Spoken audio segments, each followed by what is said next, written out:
Here it's my great pleasure that I will be moderator of this session.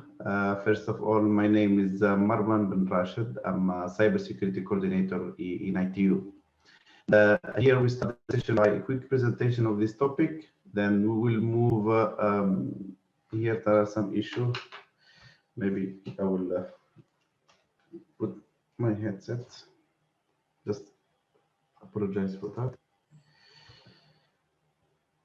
I hope that you can hear me very well right now. So we'll start our session by a quick presentation of the topic. Then we will move to presentation 15 minutes. Then if the times allow, we'll open the question for 5 minutes. So our today's session is about SIAN, which is the next generation internet architecture with a state-of-the-art security and scalability properties, meant to overcome the limitation of the current IP PGP-based internet, to achieve strong security, high availability, and high efficiency. Born as a research project at ETH Zurich in Switzerland and Carnegie Mellon University in the US. The architecture is now used for critical infrastructure communication by industry and government. In this talk, we'll introduce the architecture and show how it is path-aware properties can be used to reduce network infrastructure carbon footprint. We also show how an NGO is exploring the use of SIAN to protect confidential information for humanitarian purposes.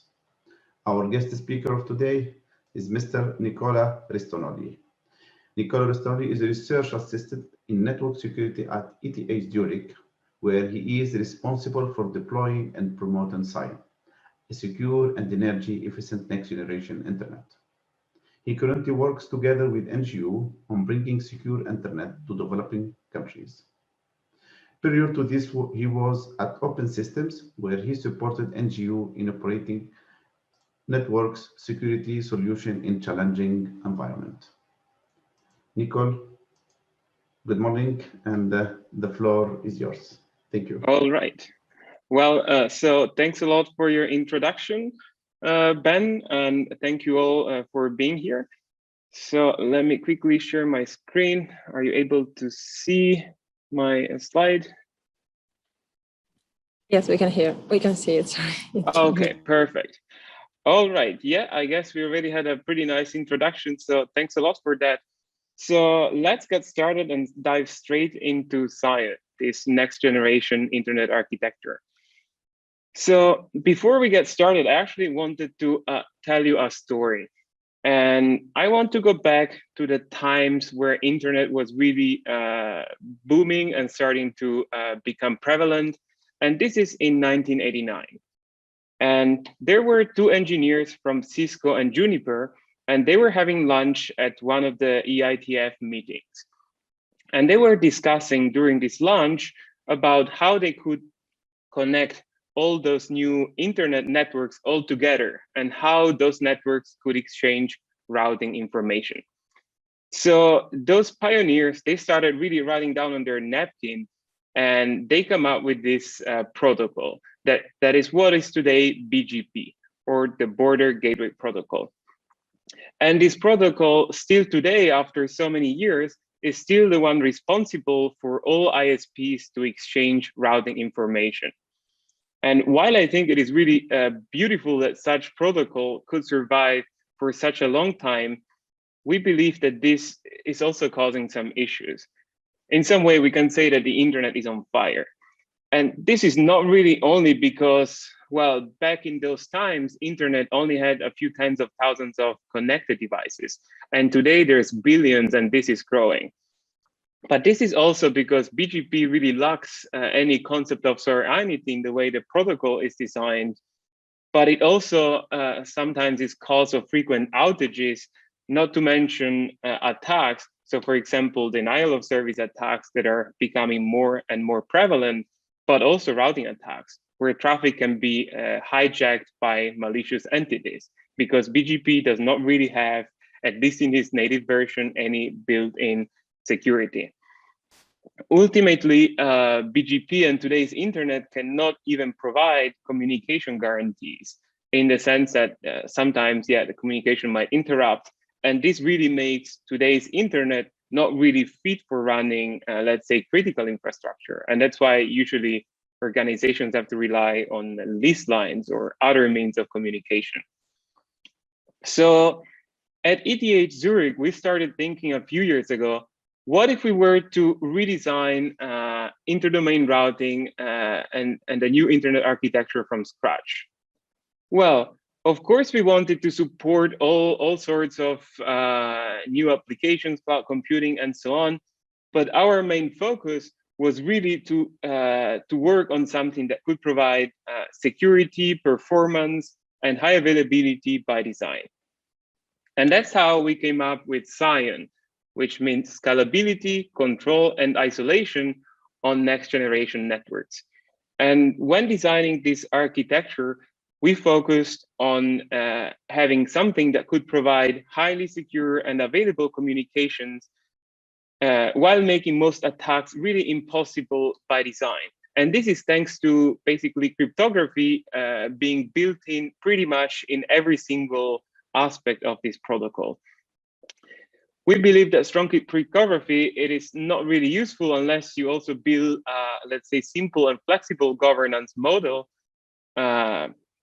so that in Scion, you can have sovereign internet operations, and you can also tolerate that some part of the infrastructure is compromised.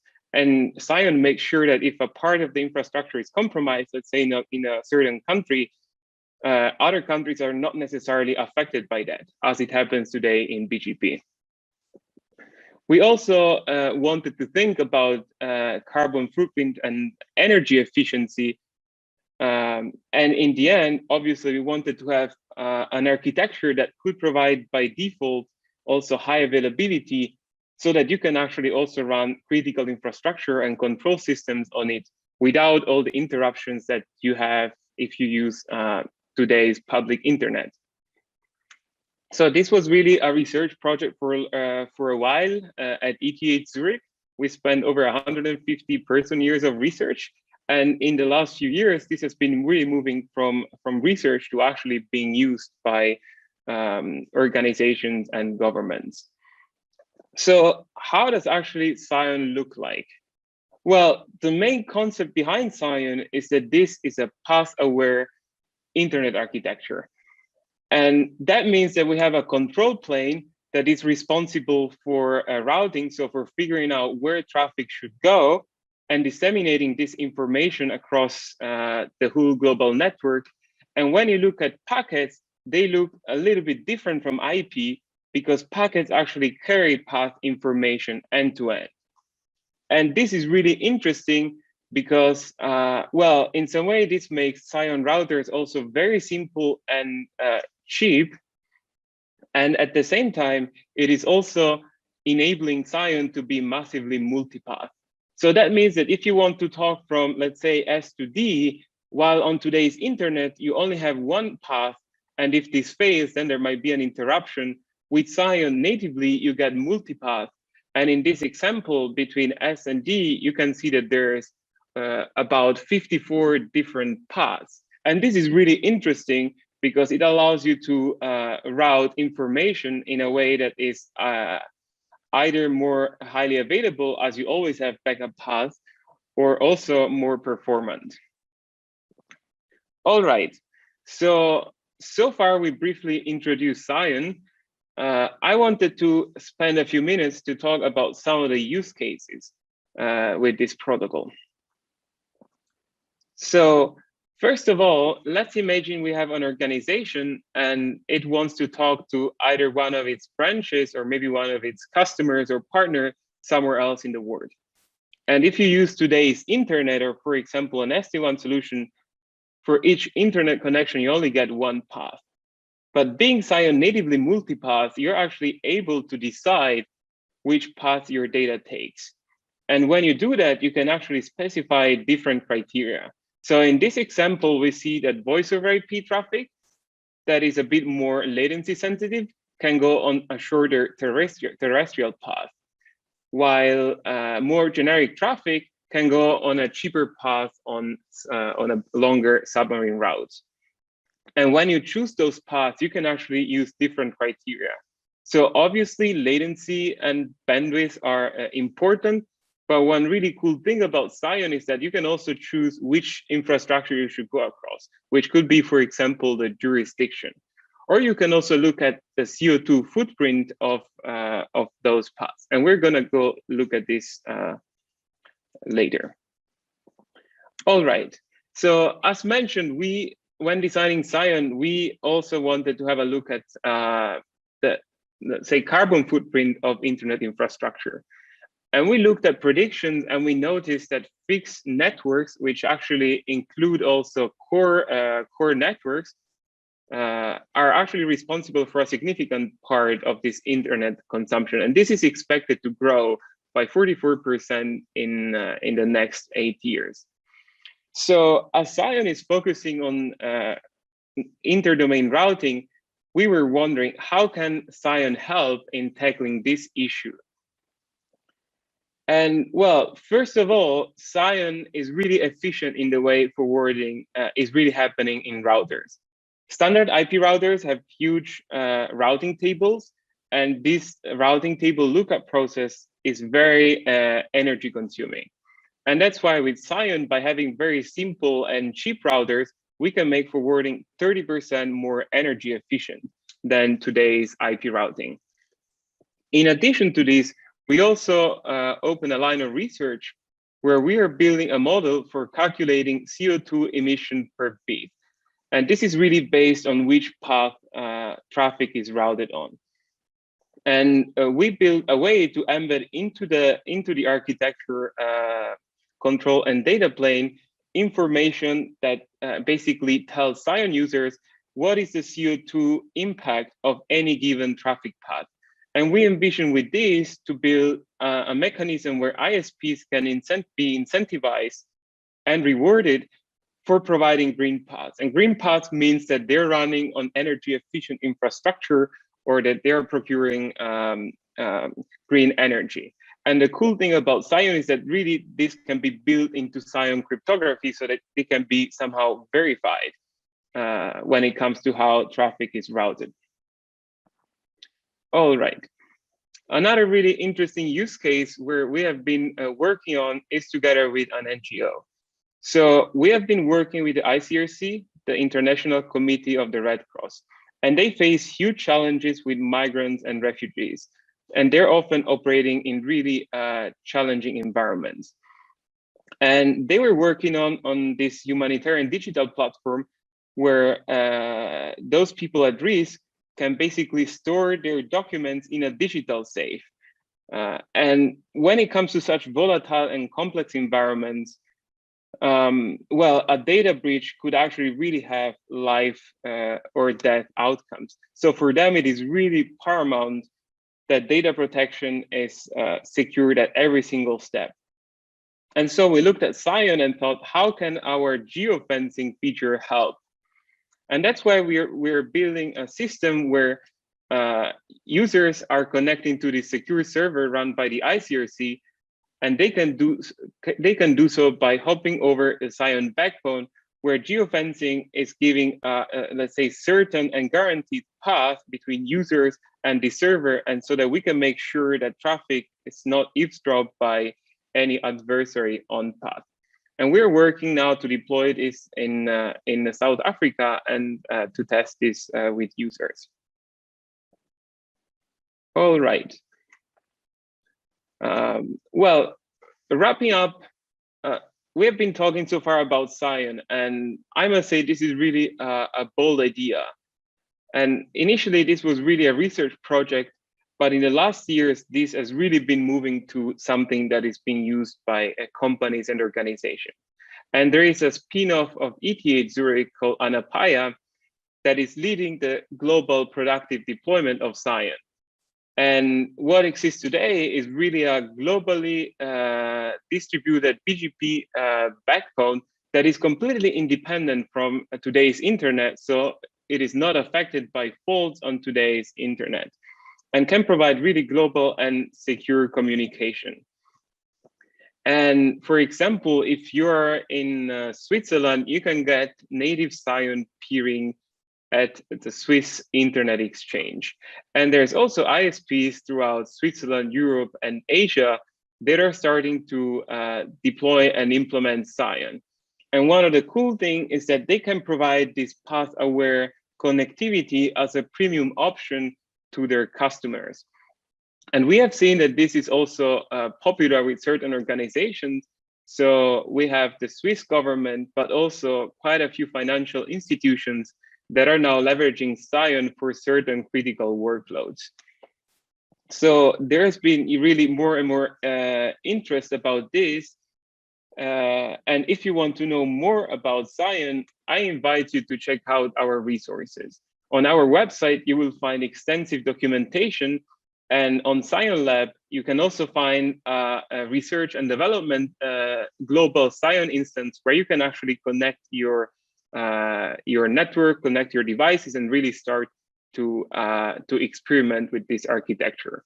Our code is also open source. And we are also setting up a foundation that will long-term take care of the development of the Cyan protocol. I wanted to thank you all for your attention. If you have any question, you can also find here my email and also the email of our Professor Adrian Perry. I'm really looking forward to hear your questions now. I guess we have a few minutes. Thank you. Thank you very much, Nicola, for this excellent presentation and sharing these details about this excellent project, Cyan project, which I think many countries that will benefit from it in the future. So here I think as we have very limited time, maybe we can open the floor for one or two questions. So maybe here we have one question in the chat from Aminata, our colleagues. What is needed to deploy Cyan? For example, it's only software on top of the existing infrastructure, or is there a need to have more infrastructure, and what they are, if the case? So this is the question from Aminata. For you, yeah, Nicola. that is a very good question, and thank you for that. So Cyan can run as software, and the way this is implemented is fully, let's say, containerized based on Docker. So there is not necessarily physical infrastructure. It can be fully, let's say, virtualized. What is really needed to achieve strong properties, though, is really to have connectivity between ISPs that does not necessarily rely on BGP. So it could be a direct layer 3 link, an IP link, or a layer 2 link. And it is quite flexible. It can run also as an overlay over the internet. But obviously, if you run over internet, then you might lose some of the security properties. But we are quite flexible in the way this can be deployed. Yeah, good. Thank you. The last question here from our colleague, I think from Eduardo. He is asking, most common threats in BGP are being addressed by manners. How it is different beside the carbon reduction? So yeah, this is a very good question. So thank you for that.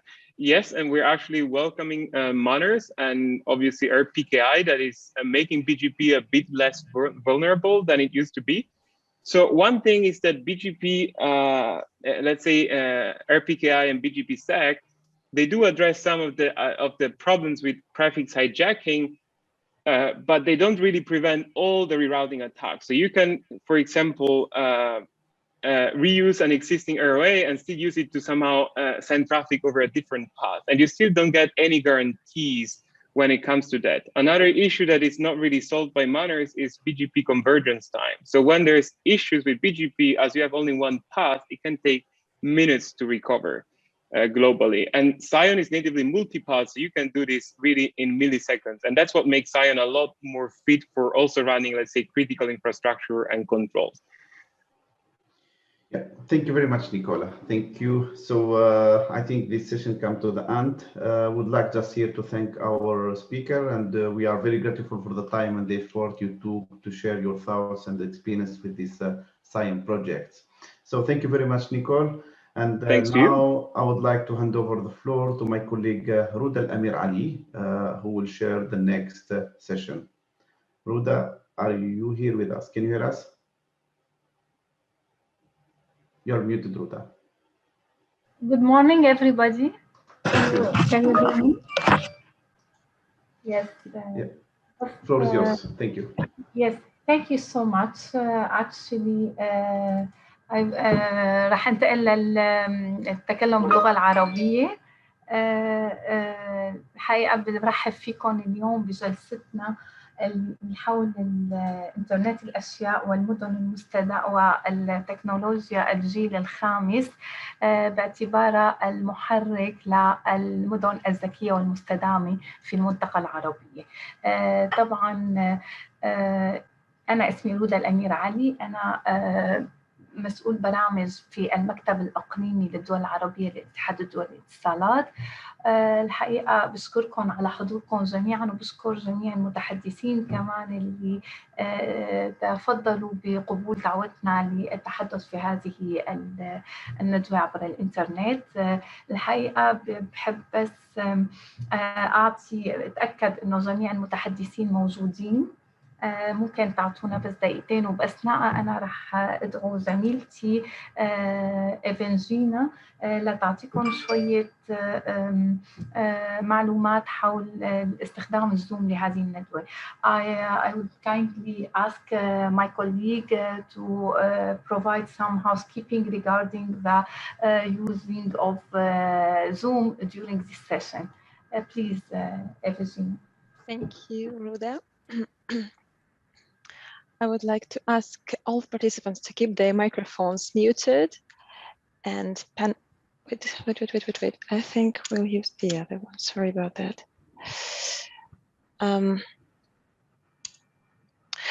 Dear participants, thank you for joining. And before starting the meeting, I would like to give some instructions on the Zoom platform and the meeting itself. This meeting is entirely remote. The audience is kindly asked to keep their camera and microphone switched off. Please rename yourselves and add the represented member state, sector member, or academia before your name. To do so, please right-click on your name in the list of participants. The moderator of each session will recognize the speakers and will give you the floor when the turn comes. You can view and activate the captioning by clicking on live transcript in the bottom bar of the Zoom interface. Captioning may also be followed on a separate browser, and the link in the chat. The meeting also benefits 6 UN languages interpretation. Please select your preferred language from the bottom bar of the Zoom interface. The meeting is being webcast live and live streamed on ITU's YouTube account. The recordings will be available on the website around 24 hours after the event. Every effort is being made to facilitate the smooth flow of this meeting. Thank you for your cooperation, and I wish you a good meeting. Back to you, Ruda. Thank you so much, Evgenia. So I will now برحب فيكم جميعا. برحب باسمي وباسم المكتب الإقليمي العربي للاتحاد الدولي للاتصالات، وبحب انقل لكم تحيات مدير المكتب الإقليمي السيد عادل درويش، وببلغكم اعتذاره عن عدم تمكنه انه يعطي كلمة ترحيبية صغيرة بسبب ارتباطاته الأخرى.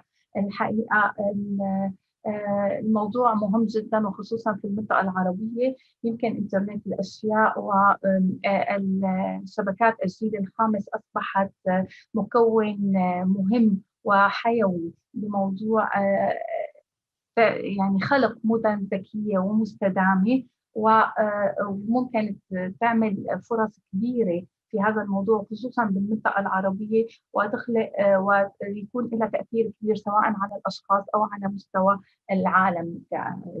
بالإضافة لذلك أيضا بتلعب الإنترنت الأشياء دور كبير في موضوع التكنولوجيات الحديثة كأحد المكونات الأساسية للمدن الذكية، من خلال أيضا من خلال تطبيقها في المنطقة العربية يمكن إنه تساعد بخلق الإيكو سيستم أو البيئة الممكنة بحيث نضيف ونساعد في تطوير أجندة التطوير بخصوص تحضر المدن العربية الحضرية. الحقيقة كوفيد 19 الجائحة خلقت تأثير كبير في المنطقة العربية وعلى مستوى العالم، وأيضا دفعت العديد من الدول وأيضا ضمن المنطقة العربية لا تستثنى من هذا في موضوع التحول الرقمي وتطبيق التكنولوجيات وخدمات الرقمية والتكنولوجيات من أجل تسريع هذا التحول الرقمي، وأثرت على العديد من الأعمال. وأيضا بالنسبة للمشغلين الشبكات أيضا كانوا استطاعوا أيضا في المنطقة العربية أن يقوموا بأعمال يعني بالتكيف مع هذه التغييرات بسرعة وتطوير شبكاتهم بحيث أنه يلبوا الاحتياجات بخصوص التطورات التي حصلت في ظل هذه الجائحة. الحقيقة الاي تي يو طلع ريبورت عن اي سي تي ترندز اند ديفلوبمنت من المنطقة العربية ما بين 2017 و 2020، وبيظهر انه في تقدم على مستوى تكنولوجيا المعلومات والاتصالات في المنطقة العربية، وبدأ يظهر هذا. وبالرغم من انه وخصوصا فيما يتعلق بالاطر التنظيمية اللي ادت الى تمكين البيئة من أجل التعاون على مستوى التنظيم. الحقيقة نحن حنشوف اليوم بهذه السيشن رؤى مختلفة من مختلف أصحاب المصلحة حول رؤاهم فيما يتعلق الإنترنت الأشياء والتكنولوجيا الجيل الخامس كبيئة ممكنة للمدن الذكية والمستدامة. ببدأ بحب أدعو الدكتورة مريم عازر لتكون تبدأ هي بالتحدث على قبل عفوا معلش أنا بس حأطلب منكم جميعا إنكم تفتحوا كاميراتكم لناخذ جروب فوتو يمكن قبل ما نبدأ في سياق جلستنا. Can I ask you all to turn on your cameras to take a group photo for this session? Thank you.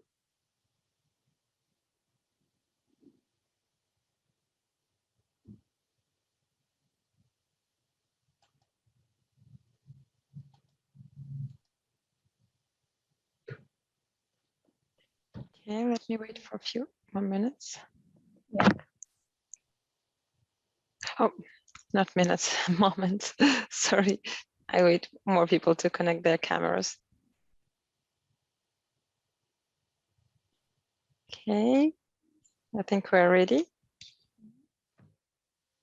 Okay, so you can smile and I will take a picture now. Got it. Thank you so much. I wish you a nice meeting. Thank you. Thank you. And also, I would like to ask the moderator to launch a short poll regarding the topic of this session, please.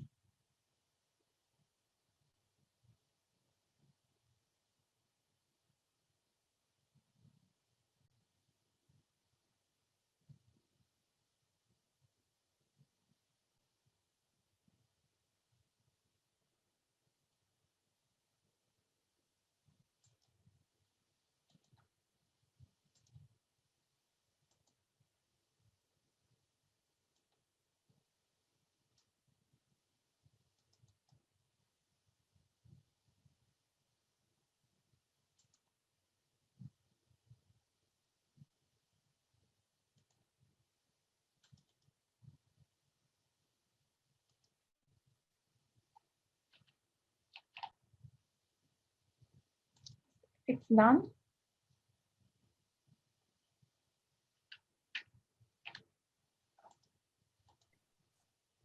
Let me know when you want to show the results because now I have only 20% voted. Oh, We can wait like for a few.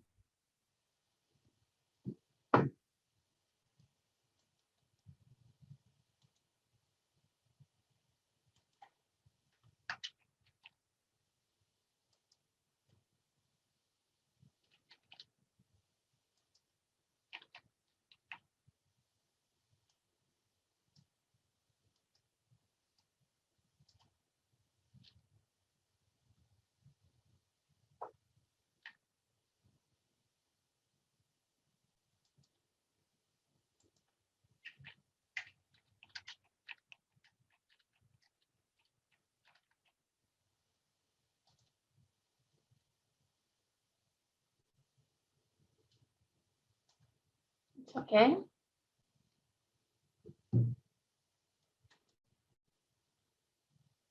Let me know, please, if you can see the results. Thank you. الحقيقة هي بداية يعني مشجعة لأنه في 74% بيشوفوا إنه فعلا الإيمرجينج تكنولوجيز بما فيها إنترنت الأشياء وشبكات الجيل الخامس ممكن تكون ذات تأثير قوي لموضوع تسريع التطور المدن الذكية في العالم العربي. Excuse me, Ruda, I have an issue. I don't have English interpretation. Can you check, please, if you are on the off channel or on the Arabic one? Yeah, now I can hear. Okay, the interpretation is back. Sorry, Ruda. Okay, I will repeat. مثل ما قلت بيعطينا النتائج اللي شفناها هلا انه نتائج مشجعه بتظهر انه قد ايه مهم وقد ايه فعاله التكنولوجيات الناشئه بما فيها انترنت الاشياء وشبكات الجيل الخامس بموضوع تسريع التطور المدن الذكيه في العالم العربي. 74% اشاروا انه ممكن تكون فعاله جدا.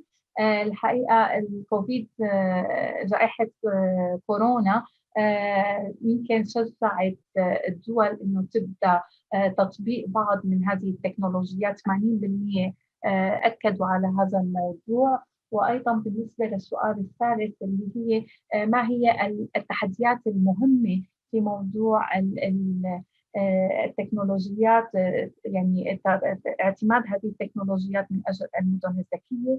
الحقيقه في 34% اظهروا انه موضوع التكلفه اللي بتكون هي واحده من اهم التحديات.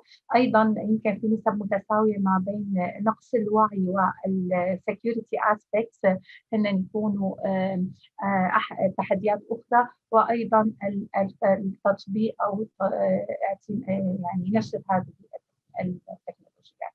أنا بشكركم جميعا على مشاركتكم الفعالة، وبدعو متحدثتنا الأولى الدكتورة مريان عازر. ما بعرف إذا هي قدرت، كان عندها تكنيكال ايشوز. الدكتورة مريان.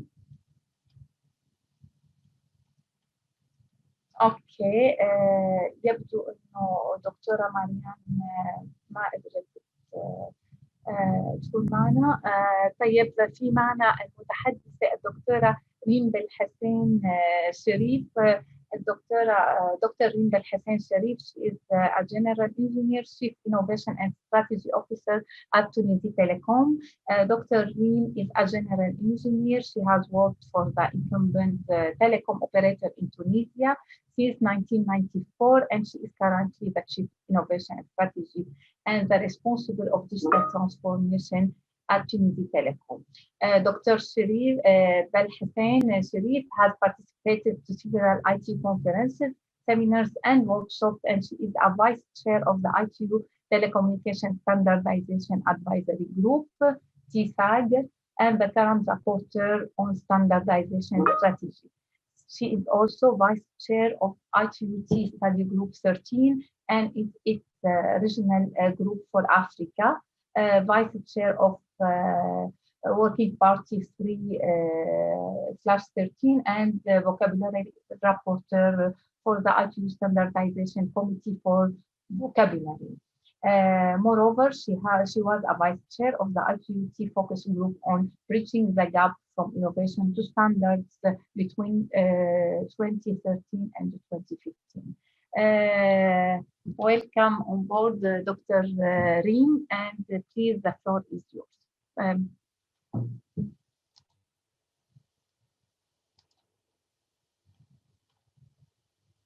Dr. Reem.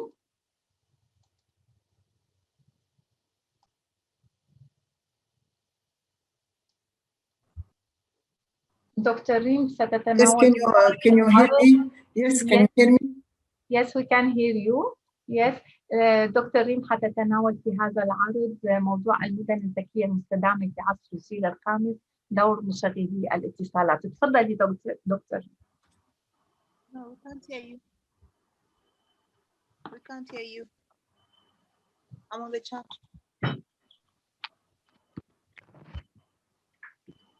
Bonjour, est-ce que vous m'entendez?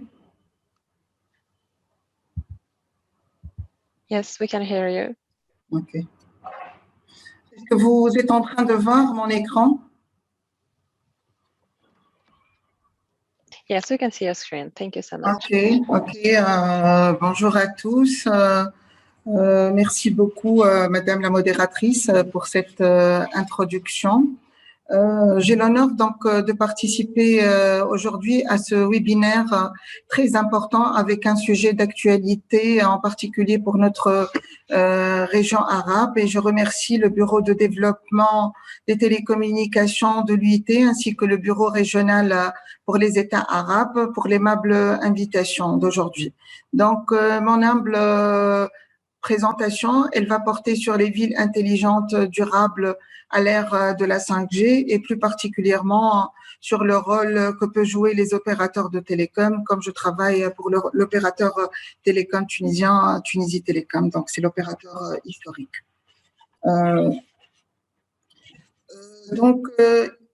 Aujourd'hui, il y a une forte tendance croissante de l'urbanisation dans les pays arabes et la particularité des pays arabes est que la population double toutes les 30 ans et devrait passer d'environ 430 millions en 2019 à environ 851 000 en 2050, donc selon des prévisions récentes.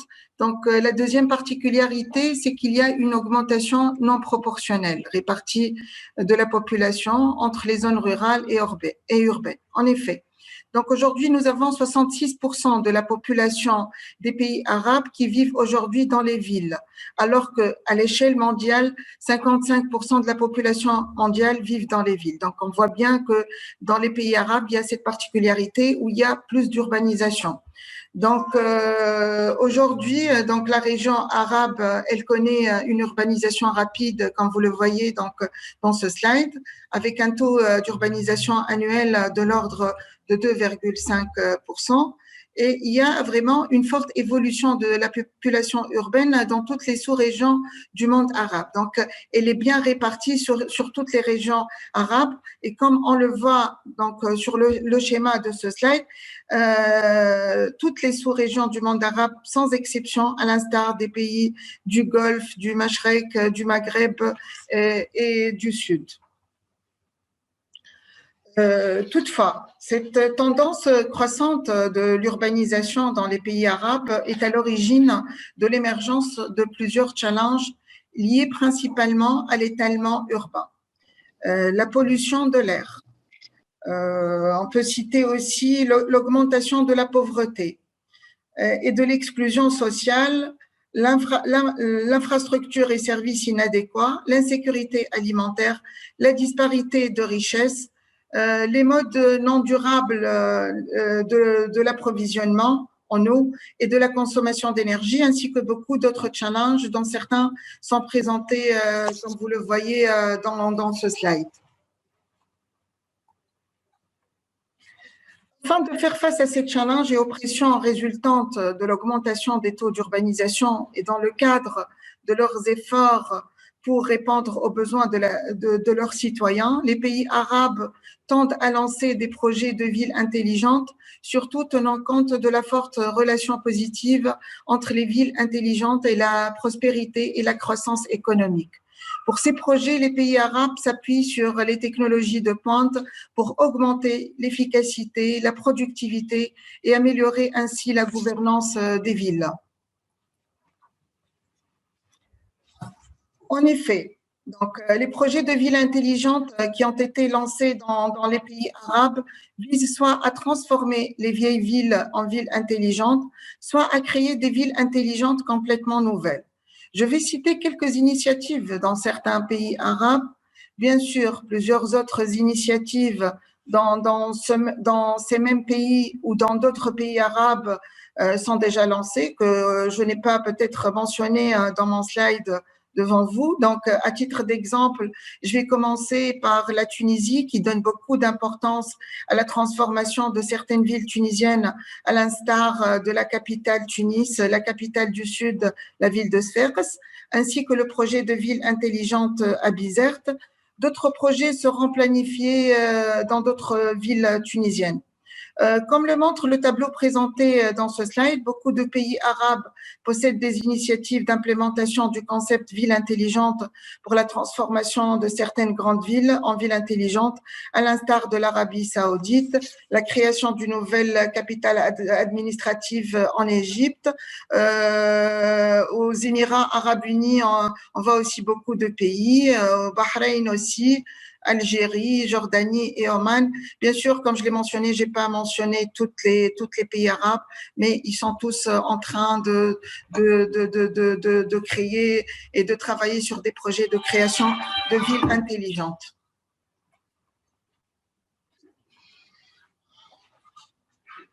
Que j'ai déjà mentionné, donc les projets de ville intelligente s'appuient essentiellement sur les technologies de pointe en matière des télécommunications, de l'information, dans notamment l'Internet des objets, qui est considéré comme le moteur des villes intelligentes.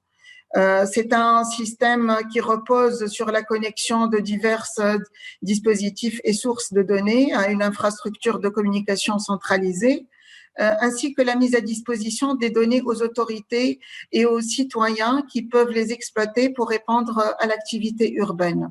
L'Internet des objets pourrait améliorer la sécurité, la qualité de vie et le bien-être surtout des citoyens à travers plusieurs applications dont je cite, telles que vous le voyez dans ce slide, les services publics, la gestion intelligente de l'eau, de l'énergie et des déchets, la santé intelligente, le parking intelligent, etc.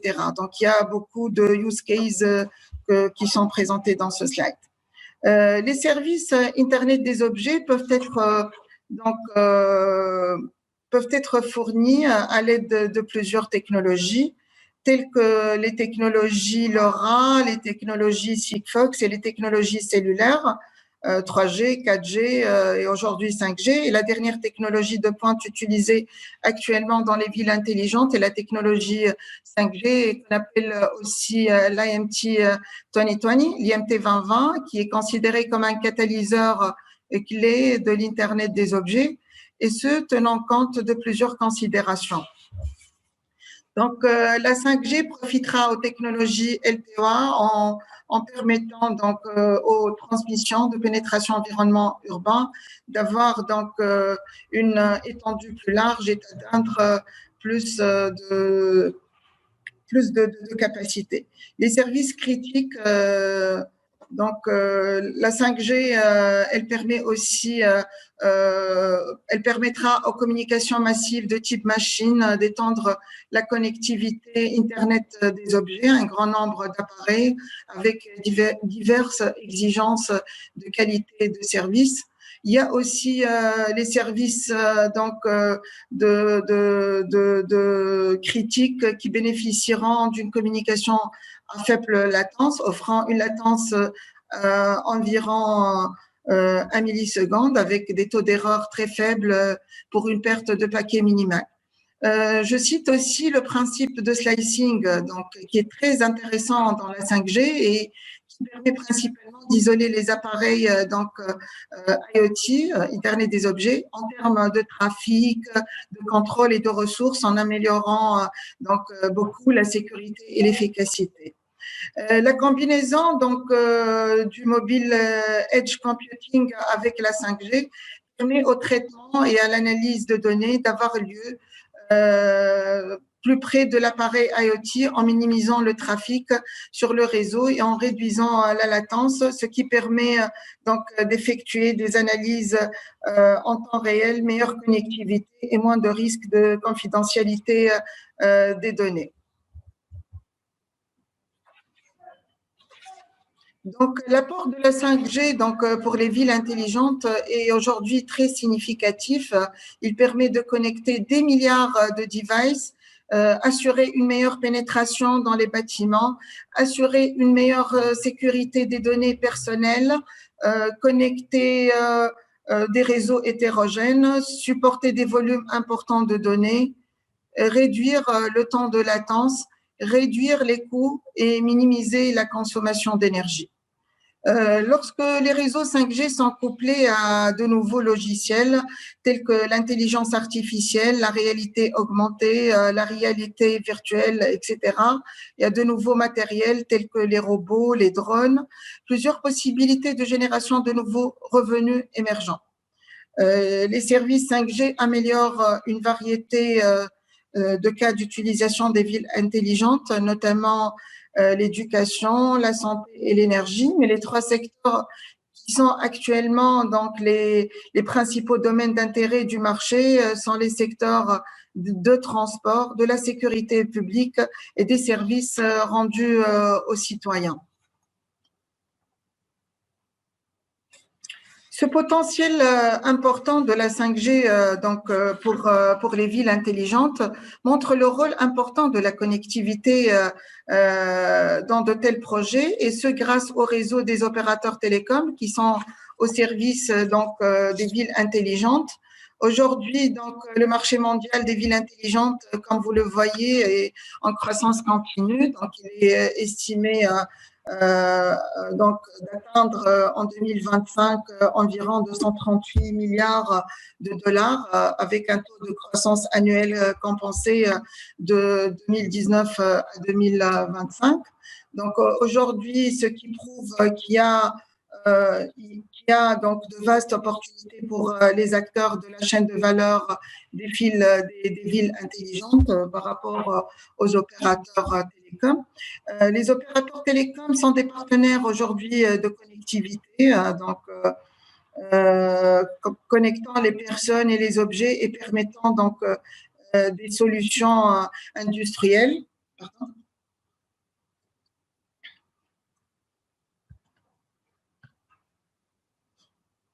Je m'excuse. Donc, comme je l'ai dit, que les opérateurs de télécom sont des partenaires de connectivité aujourd'hui fiables pour l'infrastructure de ces villes intelligentes qui, donc, grâce aux opérateurs aujourd'hui, on peut connecter les personnes et les objets tout en permettant des solutions industrielles. Mais ce qui est important aujourd'hui pour les opérateurs, c'est que aujourd'hui, pour les villes intelligentes, la connectivité ne représente que 5 à 10% de la chaîne de valeur. Donc, pour ce contexte des villes intelligentes, elles présentent des nouvelles exigences de couverture, de débit, de qualité de service, ce qui nécessite pour les opérateurs des investissements opérateurs de la part des opérateurs. Donc aujourd'hui, on a besoin en tant qu'opérateur de monter dans la chaîne de valeur dans ces villes intelligentes afin d'accroître leurs revenus et rentabiliser les investissements et ainsi profiter pleinement aujourd'hui des opportunités relatives aux villes intelligentes. Donc aujourd'hui, dans ce qui suit, je vais citer quelques opportunités pour les opérateurs, à l'instar de l'agrégation de données, l'analyse et les insights, avec aujourd'hui pour les opérateurs, avec des appareils et des capteurs connectés, générant des états octets de données. Donc aujourd'hui, il y a beaucoup d'opportunités les opérateurs de rassembler ces données à partir de leur réseau, tout en couplant la data analytics avec le edge computing pour générer des analyses et des insights plus contextuels et plus propices. D'autres opportunités, ce sont aujourd'hui les solutions basées sur l'Internet des objets pour les verticaux. Donc aujourd'hui, les opérateurs télécoms peuvent se positionner aujourd'hui comme fournisseurs de solutions pour une multitude de cas de verticaux spécifiques tels que le transport intelligent, les voitures connectées, les bâtiments, les soins, les santé. Donc tous les verticaux aussi de l'IoT. Aujourd'hui, les opérateurs peuvent se positionner en tant que fournisseurs de solutions pour eux. Donc aujourd'hui, je cite le cas d'usage de la surveillance à distance de la santé qui est très important pour tous les citoyens et aussi en particulier les citoyens qui se trouvent dans des zones où il y a pas vraiment une forte C'est-à-dire que les services de santé ne sont pas très répandus. Donc aujourd'hui, on peut surveiller à distance la santé, qui permet donc la détection et l'analyse de données de santé pour avoir des informations prédictives sur la santé des patients. Donc je cite aussi la gestion centralisée des opérations.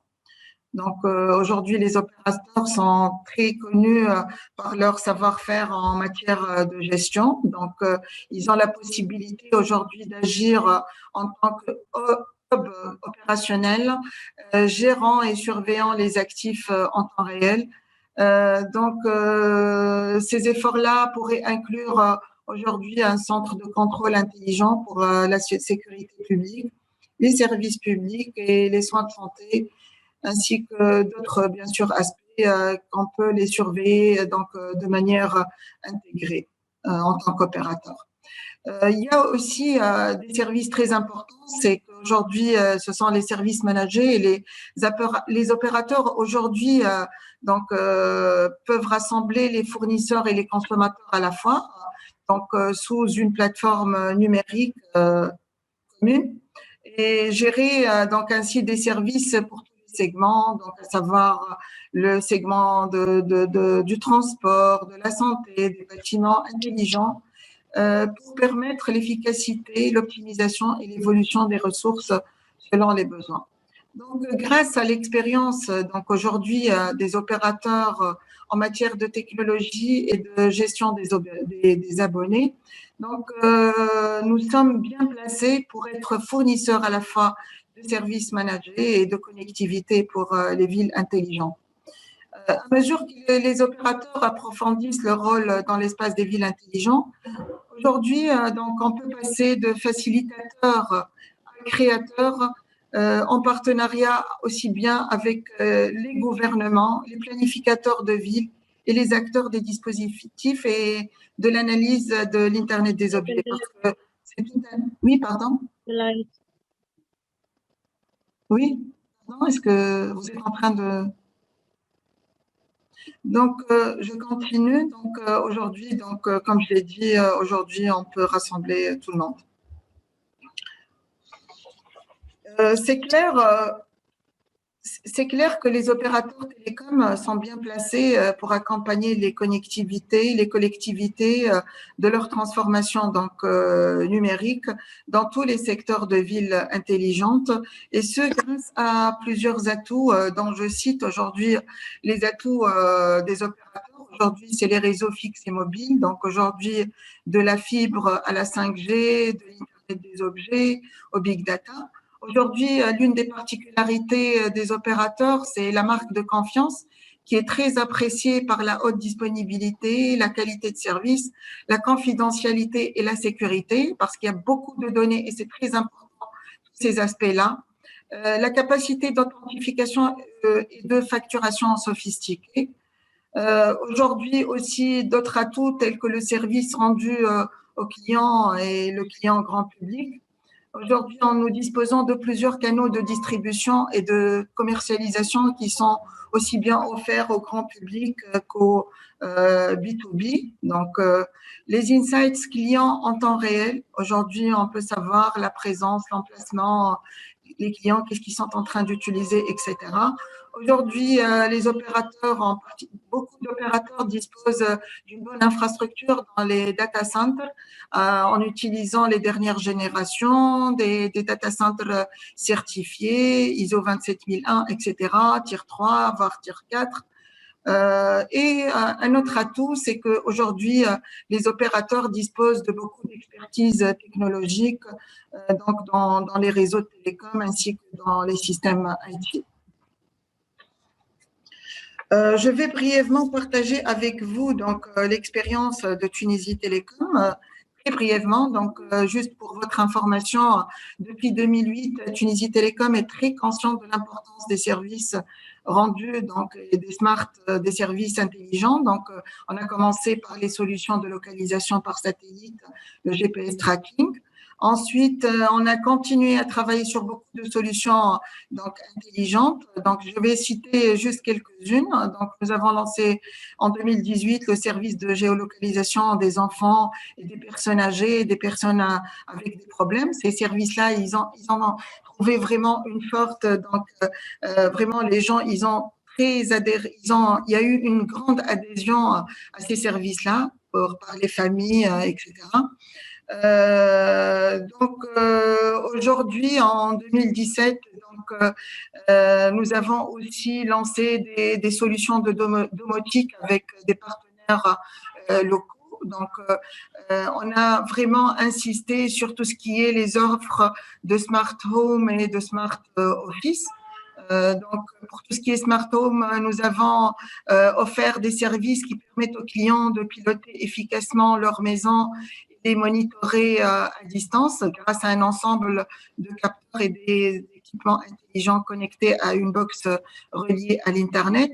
Nous avons aussi proposé de contrôler l'accès à son domicile moyennant un éclairage donc intelligent, un chauffage intelligent, le système de sécurité aussi. Et tout ça, c'était grâce à l'utilisation des smartphones ou bien des tablettes ou à travers son ordinateur. Par rapport au smart office aussi, c'est aussi des services très répandus en Tunisie. C'est l'offre à la carte qui permet aujourd'hui aux clients entreprises B2B de superviser tous ces bâtiments et d'être alertés en temps réel en cas d'intrusion ou d'incident durant son absence, tout en optimisant la consommation d'énergie. Donc, ces services-là ont été très répandus pour les petites et moyennes entreprises, ainsi que certaines grandes entreprises aussi qui ont adhéré à ce service. Il est signalé également que… Une minute, s'il vous plaît. Combien ? Une minute. Très rapidement parce que ok, donc nous avons obtenu donc une licence LoRa donc qui permet de lancer des offres IoT. Cette licence, elle nous permet de lancer donc l'IoT avec des partenaires. Aujourd'hui, nous avons lancé beaucoup de services donc grâce à cette technologie, donc le Smart Light, Smart Freeze et Smart Energy. Je vais aller très rapide. En décembre, donc c'est important aujourd'hui par rapport à la 5G, donc afin de pouvoir fournir des services. Donc Tunisie Télécom mise beaucoup sur son infrastructure et son réseau et qui sont en évolution perpétuelle. Comme le montre donc le slide Tunisie Télécom, nous avons couronné l'année précédente, donc l'année 2020, par un premier test 5G réussi de réseau en Tunisie. Nous avons enregistré donc des capacités supérieures à 2,2 gigabits par seconde. Ce projet doté d'une importance capitale pour Tunisie Télécom, il fera l'objet de plusieurs initiatives de collaboration avec des acteurs publics et privés pour développer l'écosystème de cette technologie, en particulier les villes intelligentes. Le lancement de la 5G en Tunisie est prévu en 2023. Actuellement, l'infrastructure réseau de Tunisie Télécom, elle est 5G ready. Pour conclure, aujourd'hui, juste, je vais aller directement aux recommandations. Donc, parmi les recommandations, je vais aller donc directement vers les recommandations. Donc, aujourd'hui, je propose d'inviter l'UITD à mener des études périodiques sur l'impact des villes intelligentes, sur le développement socio-économique dans les pays arabes, créer un groupe de travail arabe sur les villes intelligentes durables et la 5G qui définirait les mécanismes nécessaires pour exploiter les expertises disponibles en relation avec ces sujets en vue d'accélérer le déploiement des villes intelligentes durables et la 5G dans les pays arabes, partager l'expérience des pays arabes avancés dans ce sujet. Un dernier point, c'est encourager une implication plus importante des pays arabes dans les travaux de l'UIT sur les sujets des villes intelligentes durables et de la 5G. Je vous remercie donc beaucoup pour votre aimable attention et je serai donc ouverte à toute éventuelle question ou pour vous apporter davantage de clarifications par rapport aux points que j'ai évoqués dans ma présentation. Merci beaucoup. Merci beaucoup, Madame Reem. Dr. Reem, I thank you very much. And now I will hand over to our next speaker. I'm not sure if Dr. Marianne is here or she still has some technical issues. Dr. Marianne?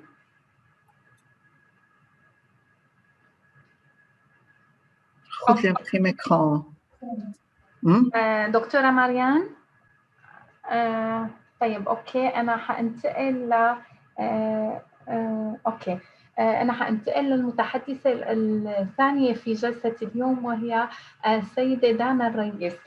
سيدة دانا الريس هي نائب الرئيس لشركة الطريق الذكي للاستشارات، وهي شركة استشارية متعددة التخصصات مقرها في البحرين، تركز على الخدمات الاستشارية للمدن الذكية التي تلبي احتياجات العملاء من مختلف القطاعات، مع أكثر من 13 عام من الخبرة في نشر الحلول الذكية في قطاعات العقارات، الضيافة، الأعمال، تجارة التجزئة.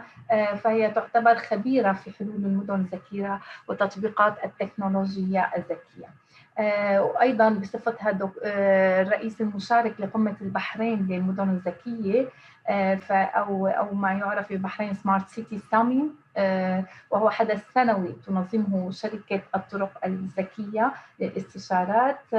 منذ عام 2016 كان للسيدة دانا دورا أساسيا في تنظيم هذا البرنامج السنوي، وجمعت خبراء متخصصين في المدن الذكية في منبر للحوار والإلهام الداعي إلى حلول ذكية ومستدامة في البحرين وفي المنطقة العربية. أرحب فيك سيدة دانا الريس وأدعوك لتقديم مداخلتك. تفضلي.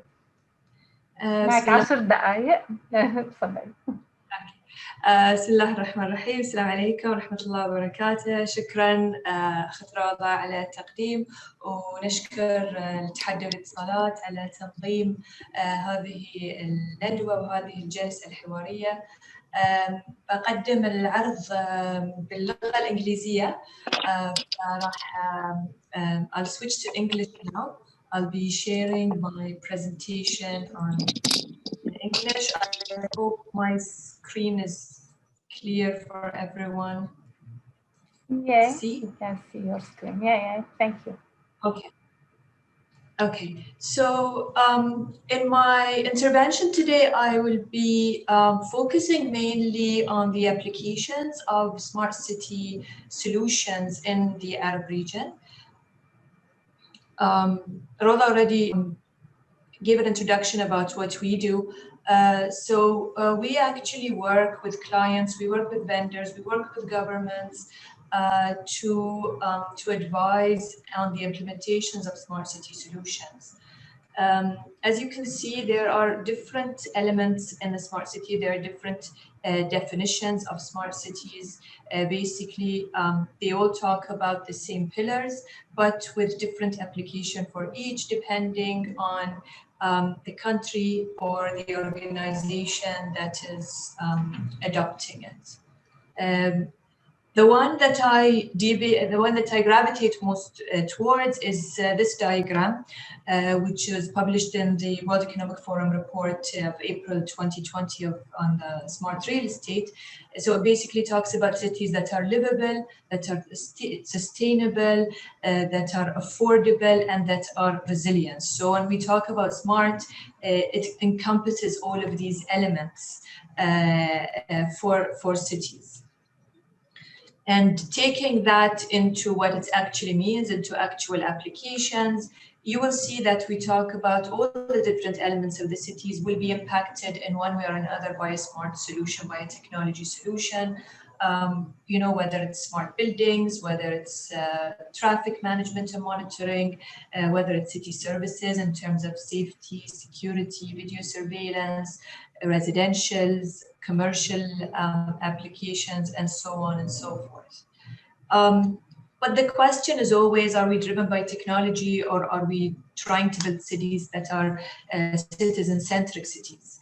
The technology is ready, the devices are ready. We know that there are over 10 billion devices by 2019 that are ready for IoT, and they are growing at a very big exponential rate as the years go by. So the idea is that the technology is there, but should we let technology drive us? Or should we be more focused on what we need, what the city needs? Any city is an evolving city, it has needs. So we need to know how to apply the right technology to address these needs and to get the best out of it, leave room for innovation, and provide best experiences for citizens. My fellow speaker, Dr. Reem, mentioned a few smart cities that are happening right now in the Arab region. That is the ideal scenario. However, we live in existing cities now, and how can we make the cities that we live in smarter? With funding, of course, funding is always going to be a big issue when we're talking about, introducing new systems, introducing new technologies. But the fact is, what we're going to be discussing today is that how are other cities doing it, and what's the approach that's being done. So it's a multi-stakeholder approach. We have the policymakers, we have the private sectors, we have the public administration services, citizens and communities, and others. Every city has its assets, its infrastructure, and the activities that it carries out. So that all needs to be looked at by all of these stakeholders. Definitely, we need to be addressing needs. And that's what we have seen, is that in adaptation of smart city practices, it's all about implementing projects that address the needs of a city. So I'll take one very simple example, which is security video surveillance and analysis. And this is potentially the most widely used technologies in all countries. It depends. Some countries deploy it nationwide, some deploy it cities-wide, and some deploy it only to specific high security areas. But that is essentially IoT. That is you deploying a network of cameras that can capture video feeds, that can analyze video feeds to the complexity that you want, or that you desire, or that you can pay for if you'd like, and then get the information, get the alerts, and act accordingly. So it is about the needs at the end of the day. And when the need is there, we have to find the right technology that will match it. So taking my example of the camera security surveillance, it comes also a very big need for smart traffic control. And these systems are already implemented nationwide or citywide in Bahrain, Dubai, and Saudi Arabia. So we do have a centralized traffic light control system that analyzes and monitors the traffic management and produces congestion alerts for the relative authorities that are in place. And it's also linked to for example, to the ambulances, to the fire departments, to the civil service departments as well, that can all benefit from the feed and the analysis of these cameras on the roads. Again, it's all about addressing needs. During the pandemic, as Roda was saying in her introduction, there was a huge jump in providing or introducing IoT solutions. So what we have seen, smart health during the pandemic, a lot of countries launched apps and wearables for contact tracing, for requesting permits during lockdowns, and using e-vaccination certificates. I've cited a few here, I'm sure there are others, but this was done in a relatively short amount of time to address a very critical need that happened at the time. Private sector as well. Residential smart apartment with integrated controls and sensors commercial smart spaces with efficient energy management, security, hospitality with smart hotels. Yes, it gives a marketing edge for these real estate developers to implement these technologies, but at the same time, they do get the ROI by the energy saving, by the use, by the ease of use of their developments to the clients. So they are addressing a need and they're getting a benefit out of it as well. Smart retail. This might look very futuristic, but in reality, this diagram, we have a lot of things that were implemented because of, or accelerated implementations because of the pandemic. So for example, the mobile point of sales, the digital payments with the NFC payments, the scan and go seamless checkouts, the click and collect points. These are currently happening right now in our cities. Maybe a year and a half ago or 2 years ago, only some implementations, a handful of implementations were there. But because of the pandemic, because of the need of more contactless interactions with users and with end users and customers, all of these really were very accelerated and implemented in-store technologies. And I'm sure as we go on, we're going to be seeing the rest of these technologies being implemented as well. The challenges of smart cities, as I said, funding and ROIs, that needs to be demonstrated, whether it's for a public sector project or whether it's for a private sector project. Regulations, dealing with legacy infrastructure, changing the mindset, having standardizations for all these new technologies that are emerging. And then the way out of it is basically to collaborate, to create partnerships, public-private partnerships with international agencies, harness the powers of entrepreneurs, get them to do new solutions for existing problems, really invest in pilot projects and in lessons learned from these pilot projects, focus on capacity building across the board with all the different stakeholders. Access to information on smart projects in the Arab world. This is something that we're lacking. We do not have a central depository of these projects and the lessons learned that others can benefit from. And then replicating success stories. We have in our region countries that are very similar. So if a certain initiative was successful, why can't it be replicated in a similar environment or situation? And also encourage peer-to-peer learning and establish platforms for dialogue and network sharing and knowledge sharing and networking. Similar to what the ITU is doing, and also similar to what we're trying to do on an annual basis with the Bahrain Smart Cities Forum. So this concludes my presentation for today. I hope I finished on time, and I'll be more than happy to answer any questions.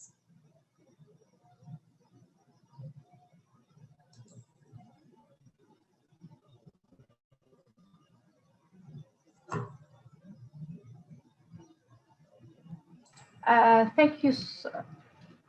Can you see me? Yes, now we can hear you. You are muted. Okay. Thank you so much, Lana, for this interesting intervention. I will leave the questions and answers to the end of this session. والآن سوف أنتقل إلى المتحدث الثاني وهو السيد جواد عباسي. أظن جواد معنا. السيد جواد جلال عباسي هو رئيس منطقة الشرق الأوسط وشمال أفريقيا لمنظمة GSMA. هو المسؤول عن أعمال وأنشطة GSMA في منطقة الشرق الأوسط وشمال أفريقيا، والتي تمتد عبر 25 دولة، ويشرف على أنشطة على هذه الأنشطة وبرامج مختلفة فيها مثل الشبكات المستقبلية وبرامج التكنولوجيا، وهو يشارك مع أعضاء من GSMA بما في ذلك مشغلي الهاتف المحمول في استراتيجيات نشر خدمات الهاتف المحمول مثل الشبكات 5G وإنترنت الأشياء والهوية الرقمية والذكاء الاصطناعي. بدعو السيد جلال جواد لتقديم مداخلته. معك 10 دقائق. تفضل أخ جواد. شكرا ستي ويعطيكم العافية. شكرا للاستضافة. For the benefit of more speakers, I'll speak in English as my slides are open. So Shall I share my screen, Rhoda? Yeah, please do. But I would prefer if you can use the headset because I can hear noise, but let's try. Is this better? Yes. Okay, go ahead. I'll speak louder. Sorry, I'll keep it. Okay, please. Short. Yeah. I'll keep it short and sweet. Again, my name is Jawad Abbasi. I head the MENA region at the GSMA, and the GSMA, for those who do not know it, is the Association of the Mobile Industry. We represent all the mobile operators in the world. 750 mobile operator groups are members of the GSMA. We also have 400 companies in the larger mobile ecosystem that are also members of the GSMA. We have 14 offices worldwide, over 500 employees, and we're most known, of course, for Mobile World Congress Barcelona, Los Angeles, and Shanghai. We were back in person in Barcelona in June, and the next one will be in October in Los Angeles, and also back to the old schedule of February, Mobile World Congress Barcelona. As a start, I'd like to first of all to highlight that we have GSMA Intelligence. I'm so sorry to interrupt you. Yes. Dear Mr. Abbasi, that interpreters, they cannot work with this quality of the sound. Do you have a headset, please? I'll try. Just a second. Give me a second. Okay. Please. Yeah, sure. Take your time.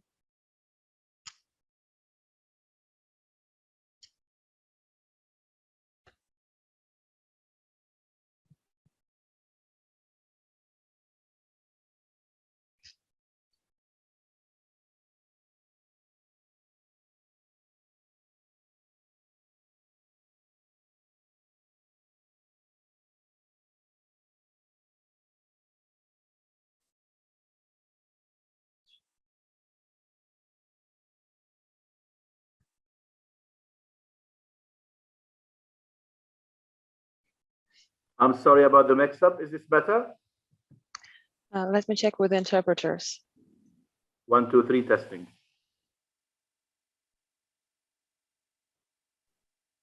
Is this better?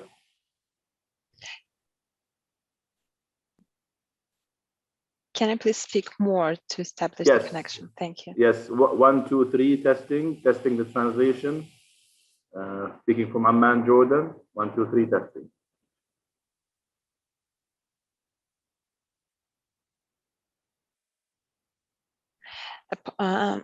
Sorry, but the quality wasn't improved. It is kind of difficult for interpreters to. But you can hear me. You can hear me, right? If you want to continue in English, it might. Yes, that's why. That's why. On the other side, it would be difficult for the other side to translate. You understand, because the sound is not clear. But I think most people understand English, so hopefully the ones who don't speak English will forgive me for this technical. If you don't have any other option, okay, let's do it this way. I don't have another option. Sorry, this is the first time I face this problem. I'm sorry. Please go ahead, sir. Okay, sorry. So the GSMA Intelligence is the sort of the think tank of the GSMA. We have a team of analysts that continually look at the mobile industry and the telecommunication markets and the technology markets and the trends. I advise you to maybe check out these recent reports on the mobile economy in Middle East and North Africa and the role of wireless backhaul enabling 5G in the Middle East and North Africa. So these are focused on the Arab world, the Middle East and North Africa region, and I'm sure you will find them of use. They are on the GSMA Intelligence website as well as the GSMA website hopefully. Now, smart cities, basically, our projections to start with, we're expecting that IoT smart city connections will triple from 2020 to 2025, from 307 million to 837 million connections. This is based on the projections of the GSMA Intelligence team, and basically, it is to cater to the massively growing number of initiatives, of smart city initiatives, to improve public transportation, to save on energy costs of lighting streets, to also optimize waste collection management, to optimize parking and charging, to also allow users to have a better experience with water and utility bills, electricity and water and build where nobody needs to check the meter. They can check their daily consumption. There could have alarms if there's a leak. If they're traveling, for example, the smart meter would tell them that there is a leak while you're away to advise maintenance. So it enhances quality of life, and it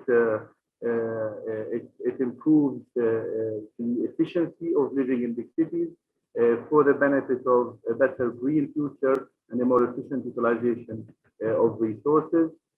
Of course, not a massive section of IoT connections will require mobile networks, but quite a bit, in fact, the majority of IoT connections can make use of regular Wi-Fi connections and fixed internet connections and so on. So it depends on the application of the IoT system. You realize whether you want to use the 4G or 2G or 5G network, or whether you can actually use it using your fixed internet or Wi-Fi and so on. So for example, if it's a security camera in a mall, chances are it will use fiber optics and Wi-Fi.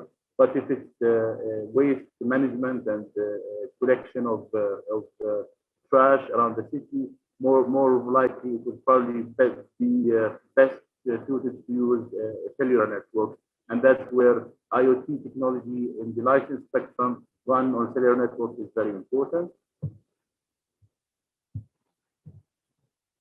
Now, this looks at the initiatives, a lot of smart city initiatives, and it's broken down each bar to show what was the driver of that initiative. So 62% of the smart city initiatives were part of transformation agenda rather than a standalone initiative. 59% were mandated by headquarters rather than being local champions.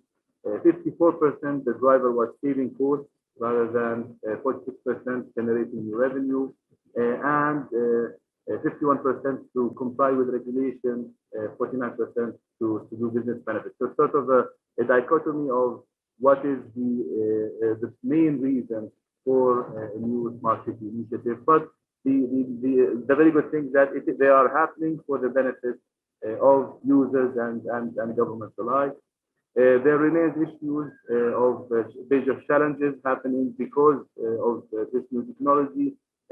Big concerns regarding security and data privacy, integrating with legacy in existing technologies, the cost of implementation, and sometimes, of course, the change management and how employees and how users adopt or adapt to the new technology, a lack of in-house skills, and unclear return on investment.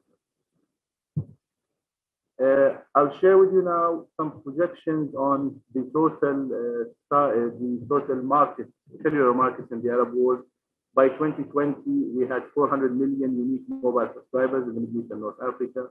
By 2021, we expect to have 250 million 4G connections, and 4G connections will overtake 3G to become the dominant technology of connections. 10 million mobile 5G connections by 2022. 500 million smartphone connections by 23, and 600 million mobile broadband connections by 24. And we expect the 5G connections in the pioneering Arab markets where 5G has been launched to reach 60 million connections by 2025. This is also the main projections of our GSMA intelligence team. And of course, we look at also unique subscribers and their penetration. By 2025, 68% of all individuals in the Middle East and North Africa region will have a mobile service.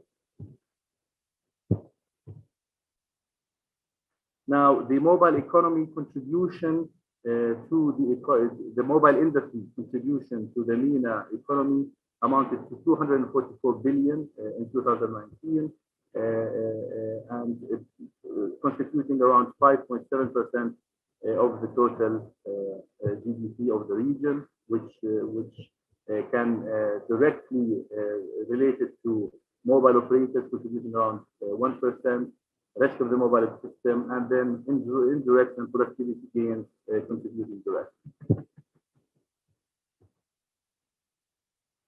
Also, the contribution on employment, the mobile ecosystem supports nearly 1 million jobs directly and indirectly across the Middle East and North Africa.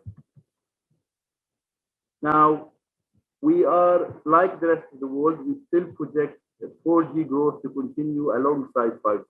So while we expect 4G to overtake 3G connections, we will be seeing some 3G and 2G switch off.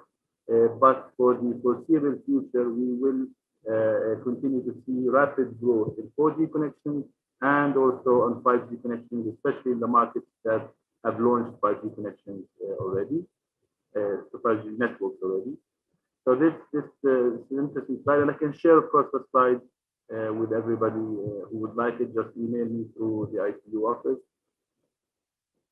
And these are a look at where the 5G networks are active already in the region. And we're expecting that the financial impact of 5G in the Middle East and North Africa by 2034 to equal 15.4 billion. So basically an increase of 1.1% in the GDP, in the regional GDP, because of the expected launches of more 5G connections, more 5G networks, and the rise in 5G connections across the region. And capital expenditure-wise, by 2025, 5G will account for 85% of CapEx in MENA, because we're expecting a lot more networks to go live by 2025, and of course, the rollout of 5G networks, especially in dense urban centers and big cities, where there is an abundance of in the Middle East and North Africa region. This is a region where urbanization is quite high, and we have mega cities across the region that definitely are very well suitable for 5G connections and 5G networks. And this looks at the explosive growth of mobile data traffic. So this is gigabytes per subscriber per month. In 2019, the average was 5.6. We projected to increase to 30.2 gigabytes per subscriber per month by 2025. And this is, of course, happening because of the major investments in 4G and 5G connections across the region. And of course, now back to the main topic of our discussion is how it will enable a new IoT solutions for enterprises and consumers. In 2019, there were 492 IoT connections. We expect them to grow to 1 billion almost. Enterprise IoT to grow at a compound annual growth rate of 17% between 2019 and 2025 to reach 529 million. Consumer IoT will also exceed the 500 million mark and grow in the figure of 10% between 2019 and 2025. So basically, the sky is the limit. Really, there are massive avenues of using IoT to enhance efficiency and to increase the better utilization of resources in the region. And the cellular networks will definitely be a big part of enabling the smart cities that rely on many IoT solutions and artificial intelligence related to IoT solutions. And the final remark I would like to leave with you is that cellular networks did not come about by coincidence. They are years and years in the making of a lot of work, a lot of capital, a lot of money invested. And for the region to still be attractive for investments, more investments in mobile broadband networks as the primary connectivity method across the world, we need to look at technology neutrality, making sure that the spectrum available for operators is technology neutral, where they're free to use wherever, whether it's 3G or 4G or 5G or 2G, where it's more suitable based on market demand. Net neutrality, operators need to be able to manage their network successfully. Net neutrality is not necessarily the best approach for that. So there has to be some flexibility on allowing operators to better manage their network. Financial sustainability of mobile operators requires re-examination of the taxation burden, whether it's on consumers where demand gets suppressed, or on operators either through spectrum costs or through income taxes or revenue shares, and fair use policies should be allowed by the operators. So these are the main points that as a mobile industry we believe that are needed to continue to keep the attractiveness of investing in mobile broadband networks alive and to ensure that they are there for humanity to use them. So thank you again for your attention. I believe I am within my time. I can be short and sweet, and I can share the slides. Just email me at jabbasi@dsma.com. I'll happily to share the slides and the reports with anybody who's interested. I apologize for the low quality of the sound. I will double check what the issue was. This is the first time that it happened, and maybe there's some settings that have changed, and I apologize for that again. Thank you for your attention. Thank you so much, Jawad, for your intervention. And I will hand over to the next speaker now, Mr. Fadel Digham. دكتور فاضل ديغام هو رئيس المشروعات القومية للجهاز القومي لتنظيم الاتصالات في جمهورية مصر العربية، وهو يرأس فريق عمل قطاع تنمية الاتصالات المعني بالمدن الذكية، وقد حصل على جائزة IEEE 2021 لعام 2021 لأفضل تأثير على التقدم في الاتصالات على مدى السنوات ال15 الماضية. دكتور فاضل تفضل.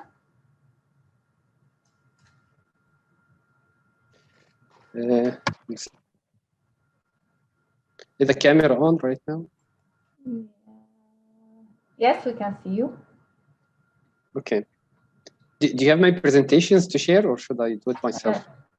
Sure. If you prefer to do it yourself, that's fine. Otherwise, we can present it from our side. Yeah, I think, yeah, if you can do it from your side, it'd be much easier. Okay. Could you please share the presentation of Mr. Fadel?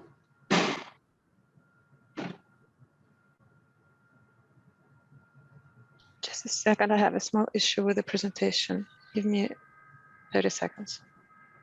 Okay.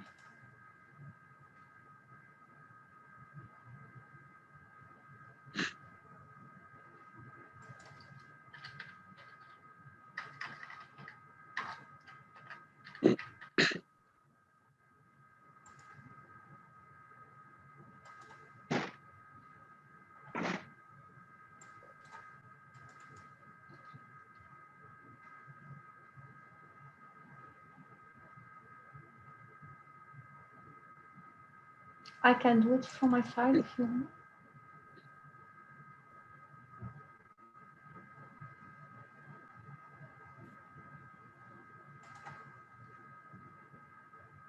Would you like me to share it?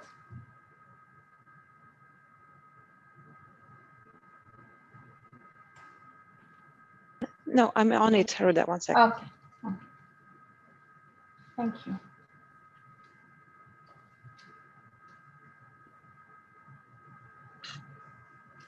طبعا بحب بس نوه انه جميع العروض التقديميه اللي تمت خلال هذه السيشن سوف تكون موجوده على الويب سايت بعد السيشن، فيمكنكم مراجعتها. شكرا. يس تفضل دكتور فاضل. شكرا لكم جميعا. سأحاول يعني ان انا اتحدث باللغه العربيه، واذا كان هناك احتياج لبعض التعبيرات الفنيه او التقنيه فسأحاول ان انا اشير اليها باللغه الانجليزيه. ببساطه ما نريد التحدث عنه اليوم هو القاء الضوء على هيكليه بناء مدينه ذكيه. وهذه الهيكليه يعني بما اننا نستوحي روح الحديث النهارده عن ما يسمى انترنت الاشياء والتقنيات المتقدمه ومنها الجيل الخامس وما الى ذلك، فسنحاول الربط ما بين هذه الآلية او ما بين هذا التصنيف الخاص ببناء المدينه الذكيه وما بين موضوع المحاضره او موضوع ندوه اليوم. النموذج المعروض امام حضراتكم. Sorry, we can't hear you. Admin, we can't hear you. هل يعتبر كده؟ Is this okay right now? Is this better? Is this getting any better?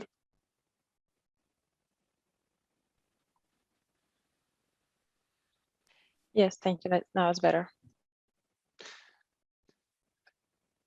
ما نحاول الحديث عنه كما هو معروض الآن هو نموذج استرشادي لبناء مدينة ذكية يتكون من عدة طبقات مختلفة. بدايتها الطبقة الأولى وهو ما يسمى collection أو تجميع البيانات، ثم تليها طبقة خاصة بالتوصيل أو الكونكتيفيتي أو النتوركينج، يلي ذلك ما يسمى المنصة أو بلاتفورم، ثم الطبقة الأخيرة هي طبقة التطبيقات والبيانات والتحليلات أو ما يسمى analytics.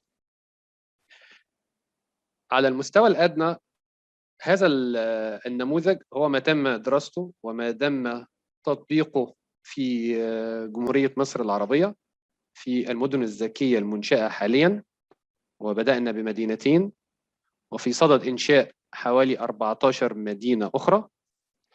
كذلك نفس النموذج هو ما تم تضمينه وإدراجه في التقرير النهائي الصادر عن المسألة الخاصة بدراسة المدن الذكية في اللجنة الدراسية الثانية في قطاع التنمية بالاتحاد الدولي للاتصالات بصفتي رئيسا لهذه المجموعة.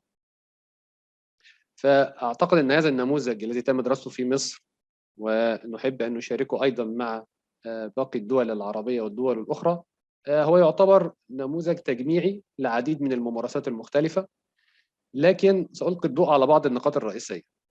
أولا بالنسبة للطبقة التحتية الخاصة بتجميع البيانات، فنتيجة الاختلافات الكثيرة والمحاذير المختلفة لطبيعة البيانات والتعامل معها، فتم تقسيم هذا التجميع أو التعامل مع البيانات إلى نوعين من الشبكات. هناك شبكة باللون الأزرق الفاتح وأخرى باللون الأزرق الغامق. اللون الأزرق الغامق هو كل ما يتعلق بالمرافق الحيوية وما له علاقة بالسكيورتي والتأمين وما إلى ذلك. كل هذه البيانات بيتم رصدها من خلال طبقة مختلفة وشبكة تحتية مختلفة، ويتم تجميعها كذلك على منصة مختلفة تسمى منصة التحكم والسيطرة، وهي ما يشار إليها هنا بكلمة برايفت بلاتفورم أو المنصة الخاصة. في حين أن باقي البيانات والمعلومات التي يتم التعامل معها وتجميعها من المدينة، مثل التعامل مع العدادات، مثل التعامل مع إشارات المرور، ما إلى ذلك، كل التطبيقات المختلفة وبعضها له علاقة أيضا بوسائل النقل الذكي، بيتم تجميعها على ما يسمى City Operation Center أو مركز تشغيل المدينة. وبالتالي هناك التخوف الموجود من وجود كثير من إنترنت الأشياء التي تحمل بيانات مختلفة يمكن التغلب عليه بهذا الفصل في نوعية البيانات. فهذه هي النقطة الأولى. إذا كان يمكن الاستمرار في الشريحة التالية. Next slide please.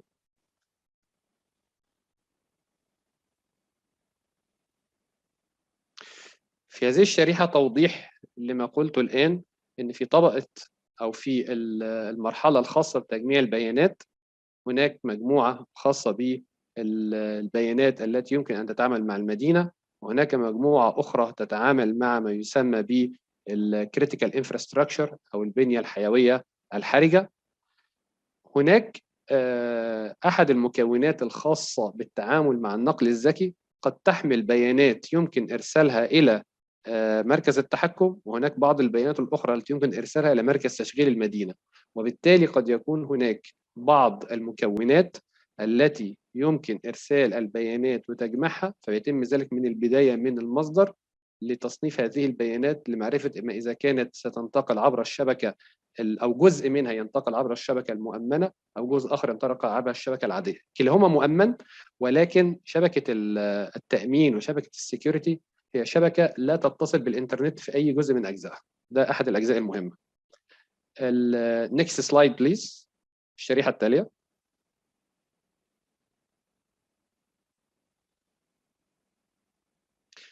هنا في مرحلة الاتصال أو الكوميونيكيشن، كما نرى يعني يوجد هنا دور رئيسي لما يسمى التقنيات الحديثة، ويهمنا في هذا الأمر أن احنا نشير إلى أن الكونكتيفيتي أو الاتصال أو التواصل داخل المدينة يحتاج إلى نوعين، يحتاج إلى شبكة قوية في المركز الرئيسي أو ما يسمى الكور، ويحتاج أيضا إلى مزيد من الحلول التقنية المختلفة عندما يسمى الإتاحة أو شبكة الإتاحة أو الأكسس نتورك.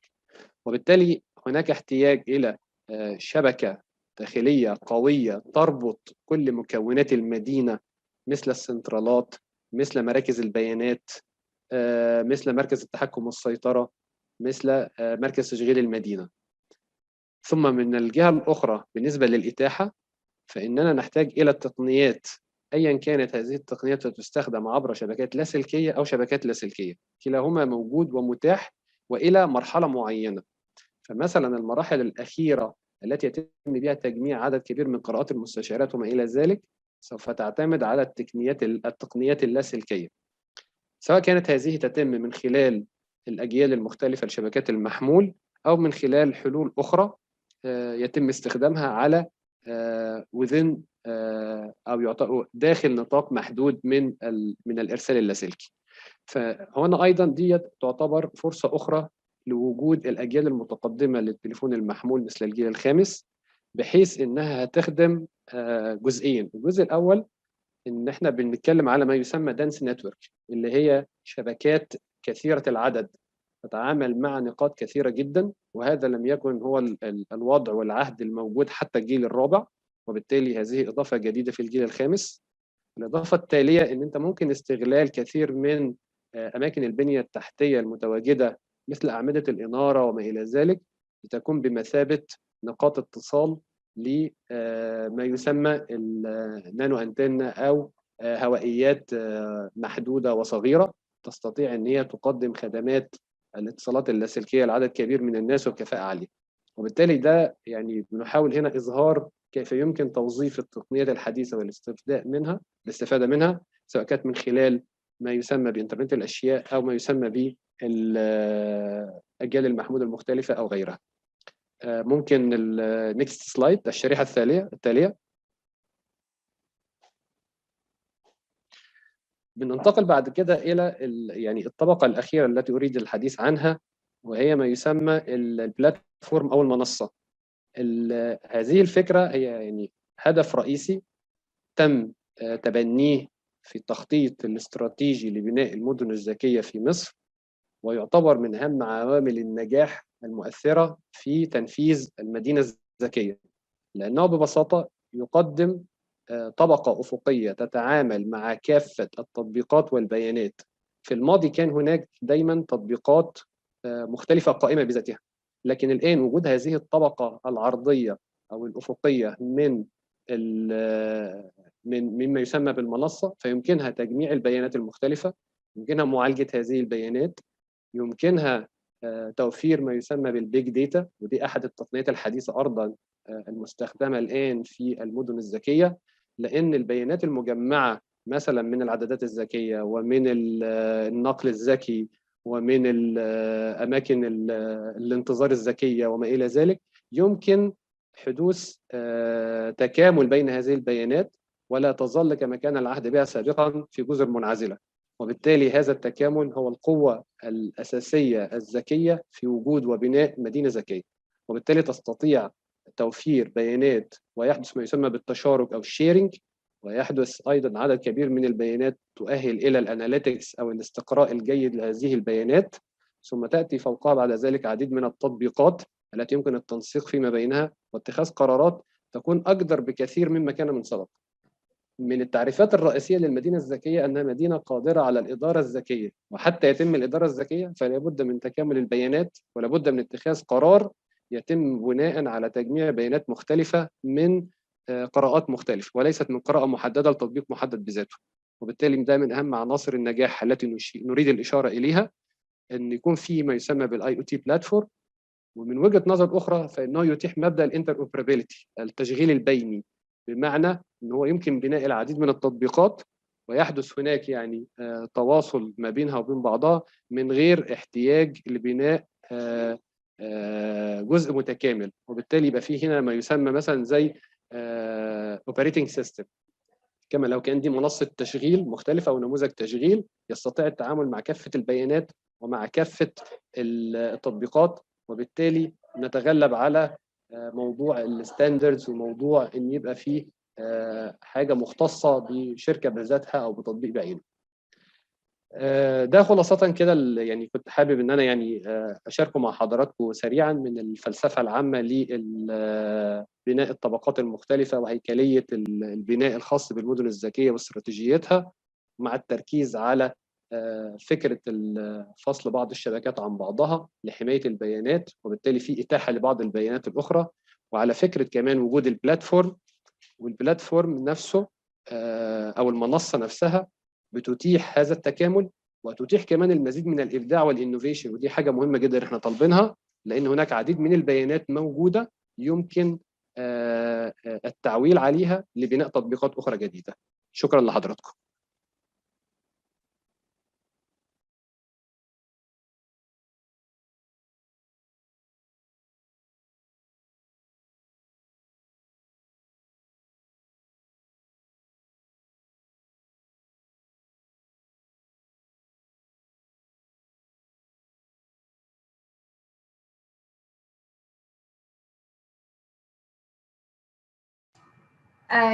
شكرا جزيلا دكتور فاضل على مداخلتك القيمة، وحنتقل فورا للمتحدث الأخير في هذه الجلسة، وهو المهندس سلطان البلوشي، مدير سياسة الطيف الترددي في هيئة تنظيم الاتصالات في دولة الإمارات العربية المتحدة، وهو لديه 12 عاما في الخبرة المهنية في قطاع تكنولوجيا المعلومات والاتصالات، ويعمل على استراتيجيات الاتصالات الراديوية وسياسات الطيف، وبذل مجهودا كبيرا من أجل تطوير ومراجعة اللوائح والسياسات المتعلقة بإدارة الطيف من خلال وضع خطط المراجعة والعمل على تنفيذها، وإجراء المشاورات العامة وورش العمل ذات الصلة مع أصحاب المصلحة في قطاع تكنولوجيا المعلومات والاتصالات في دولة الإمارات العربية المتحدة.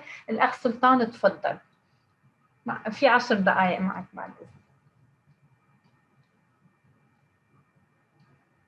شكرا أخت روضة. فقط أود أتأكد هل صوتي واضح؟ نعم نسمعك. نعم شكرا. هناك فقط صعوبة لا أستطيع البدء بتشغيل الفيديو. يخبرني No, it's because it's saying that the host has stopped it. So if I can be allowed by the host to start the video, or I can go directly to the presentation slides. So from my side, I'll share the screen. Yeah, please.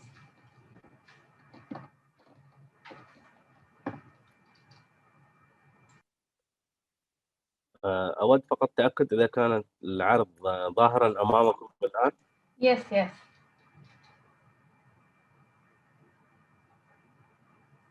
تفضل، العرض ظاهر. Yes, we do.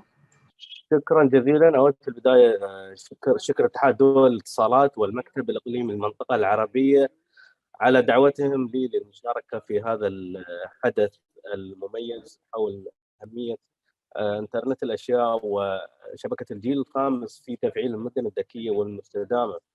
لذلك بناء على ما تم ذكره من زملائي السابقين، معلومات قيمة سواء كانت معلومات تقنية ومعلومات اقتصادية، أود التطرق إلى الموضوع من جانب آخر، من ناحية السياسات ومن ناحية التنظيم، من ناحية تنظيمية وتجربة دولة الإمارات فيما يخص تفعيل شبكات الجيل الخامس، بالإضافة إلى تنظيم استخدام إنترنت الأشياء في دولة الإمارات العربية المتحدة. بشكل إذا سمحتم لي الآن أود التحول. Dear Sir Al-Badoush, I have to interrupt you. We can hear Arabic and English in the same time. Can you please check if you are on the right channel, either off or Arabic? Sure. Let me. Okay. Try on Arabic one if you speak Arabic. No, I will shift to English now. You want you to? allow. We can. Yes. I'll shift to English now. Okay. Okay, then stay on English channel. Okay. No worries. Thank you so much. Thank you so much.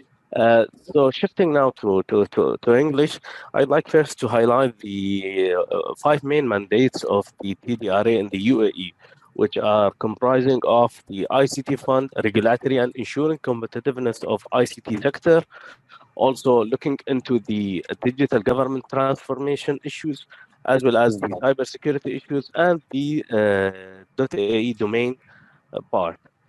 So these mandates contribute to the alignment with the UN SDGs, in particular the UN SDG 9 and UN SDG 11, and at a lower level and indirect level to the UN SDGs 4, 8, and 12.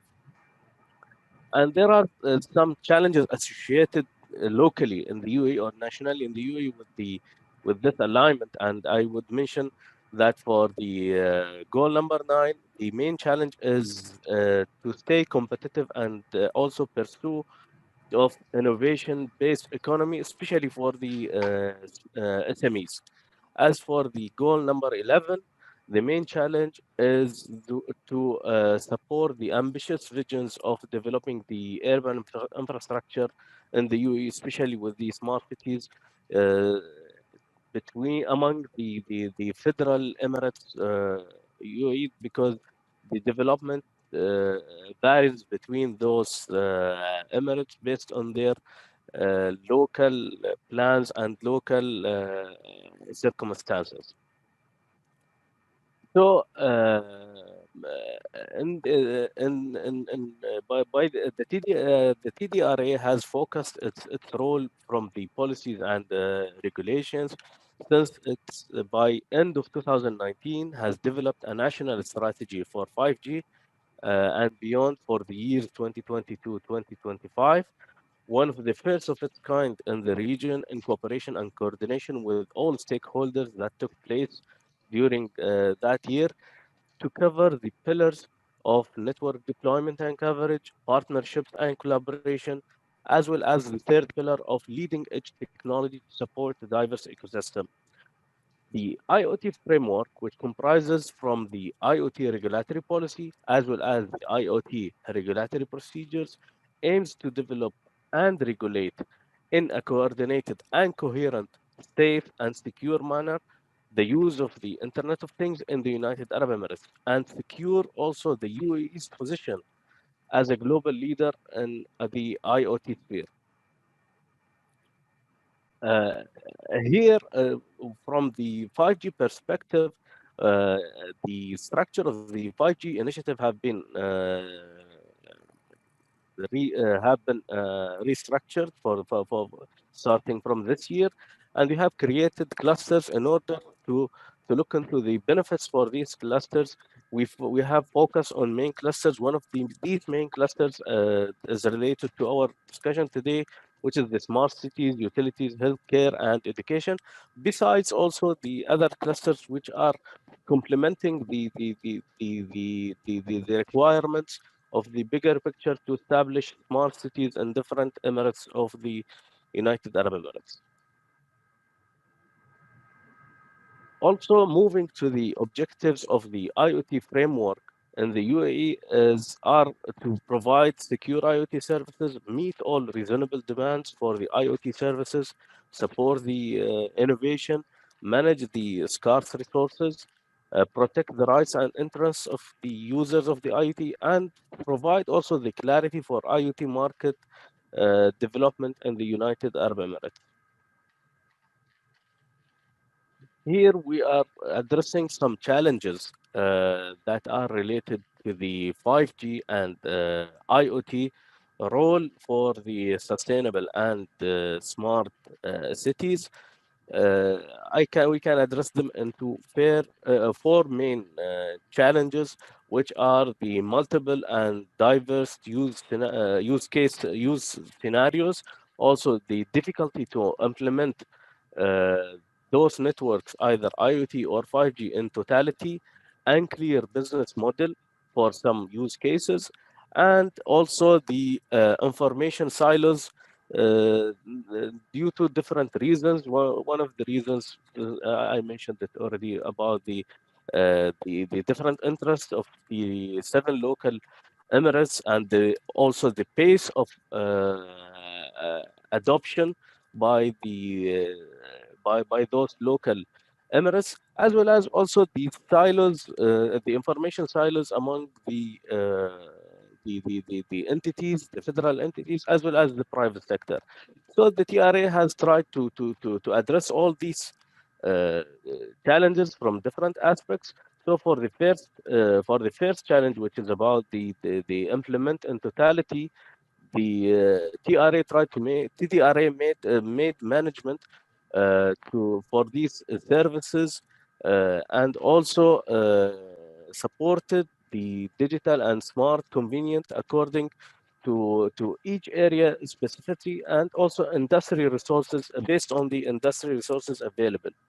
This was for the first challenge. As for the second challenge, I mean the totality. The first challenge, which is the multiple and diverse use case scenarios, the regulator have been responsible for the planning for both 5G and IoT uh, with kind of design and also kind of coordinating these activities with different representatives of different clusters in the UAE.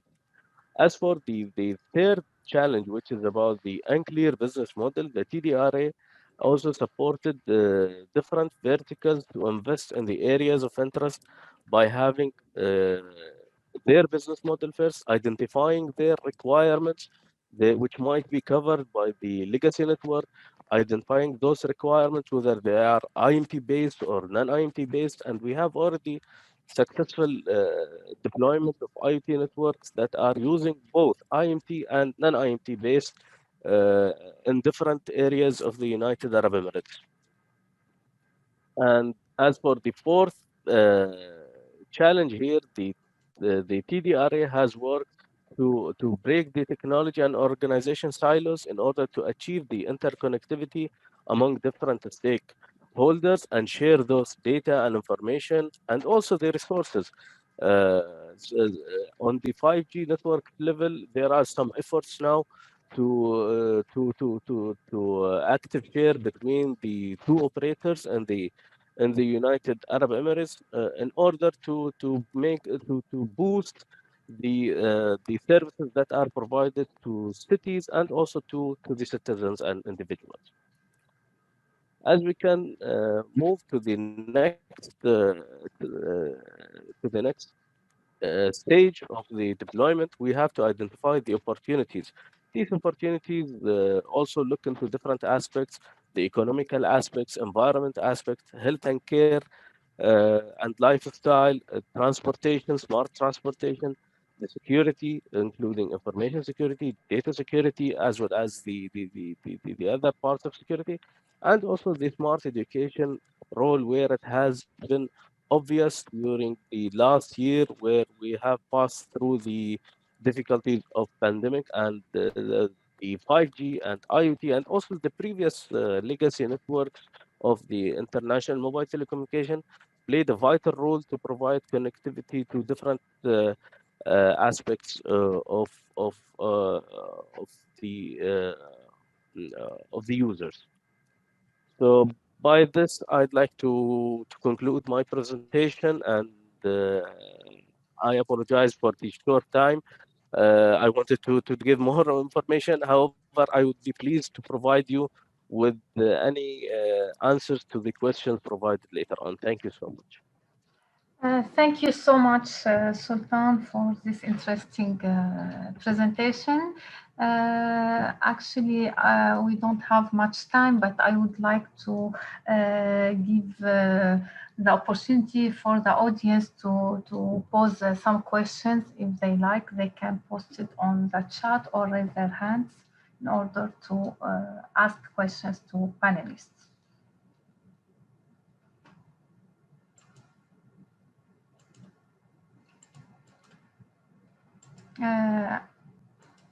Okay, I can see there is a question from the chat. question is, since this an emerging and cross-cutting field, how the engagement of different sectors and fields were made, and who supervised in order to enforce the regulation, compliance, and the privacy security. ما بعرف مين حيجاوب على الأسئلة من الباناليست. مين بحب يتفضل يجاوبنا على هذا السؤال؟ ممكن بس to turn on the video please.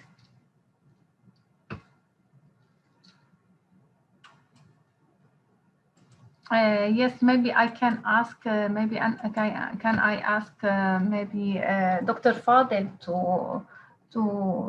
to answer this question?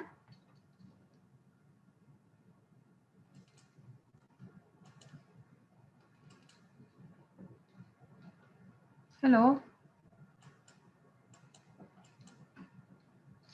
Can you hear me? Maybe Sultan, could you please answer this question? My apologies, Roda. I couldn't hear the question clearly. Can you just repeat it so I can give my feedback on it? Okay. Would you like me to repeat the question? Yes, please. Yes. Since this is an emerging and cross-cutting field, how the engagement of different sectors and fields were made, and who supervised in order to enforce the regulation, compliance, and the privacy security? I believe that is the main role of the regulator for both the telecommunications part as well as also the cybersecurity part to ensure this compliance with the regulations and hand. For example, in the UAE, we issued first the IoT regulatory policy. Then it was followed by the IoT regulatory procedures, where those procedures identified the roles and also the compliance requirements for each of the parties within the implementation ecosystem. So I believe that the regulators, in some countries, because the regulator for cybersecurity is different than the regulator of the ICT sector. But the case in the UAE, we are handling both. So the TRA is following those procedures and following these policies to ensure this compliance and to ensure also smooth introduction of technologies, of IoT-based technologies based on the requirements addressed. Thank you. اوكي، شكرا جزيلا على اجابتك. الحقيقه يمكن اذا في معنا بس اضافه 5 دقائق، انا كنت حابه اوجه بعض الاسئله لمتحدثينا. فيمكن السؤال اللي ممكن اساله لدكتوره ريم اللي فيما يتعلق بمداخلتها، خليني بس بالرغم من انه المدن الذكيه تقترح حلولا للعديد من القضايا المتعلقة بالنمو والتحضر، فإن استخدام أو النمو الحضري، فإن استخدام تقنيات تكنولوجيا المعلومات والاتصالات قد يثير بعض العديد من المخاوف. ما هو رأيك في هذا الصدد دكتورة ريم؟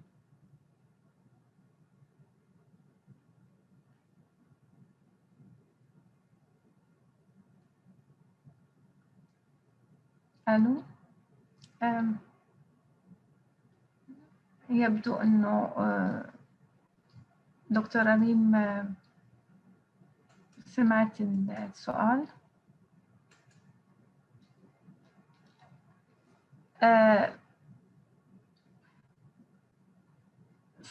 سيدة دانا، ما هي أفضل طريقة لمواجهة تحديات التحول إلى مدن ذكية في المنطقة العربية برأيك؟ شكرا روضة على السؤال.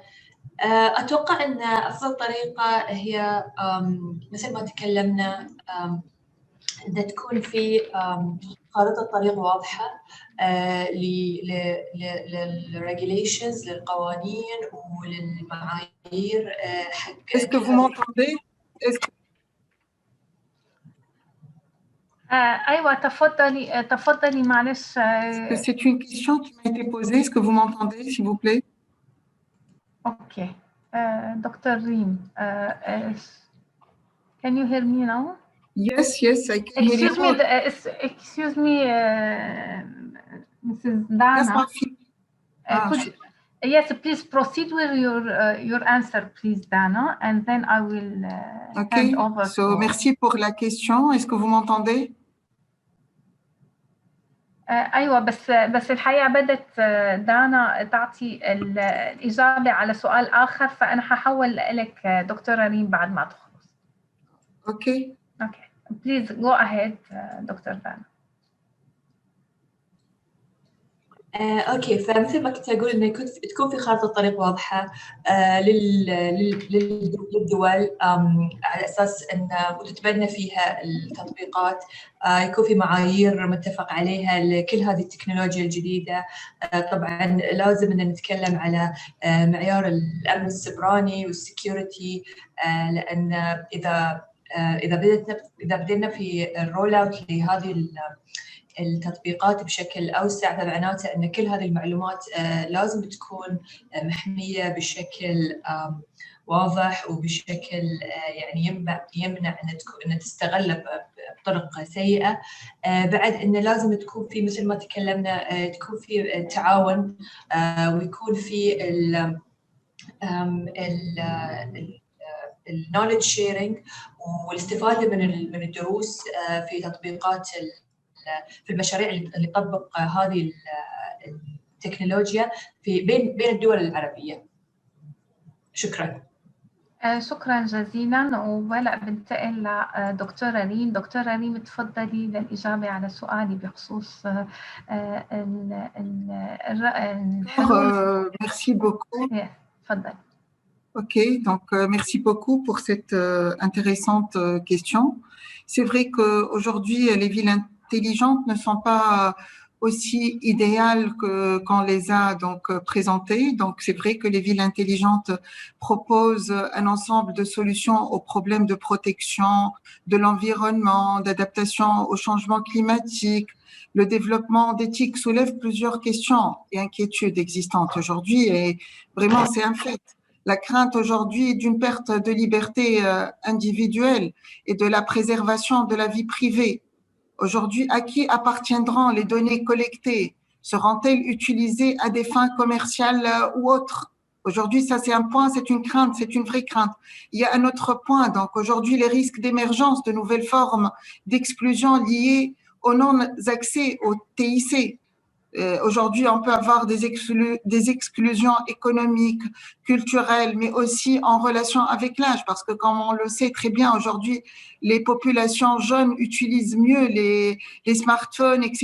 Donc, on peut se confronter à un problème lié à l'âge. Donc, un autre point, donc aujourd'hui, c'est l'absence d'appropriation des nouveaux dispositifs pour les usagers.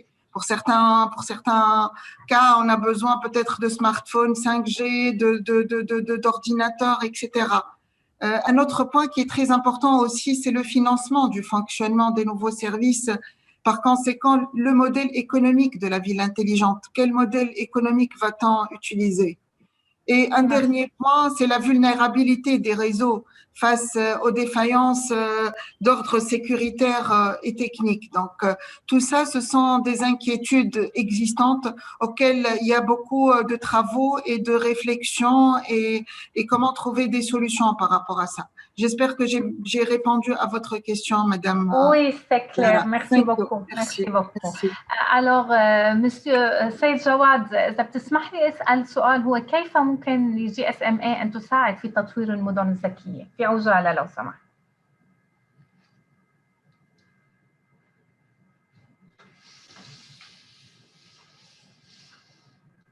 Yes, thank you very much. The GSMA has quite a few working groups that focus on looking at the security, SIM security, also propagation of issues related to vulnerabilities, so sharing vulnerabilities between operators. So we have actually, I believe, 3 or 4 working groups focused on that.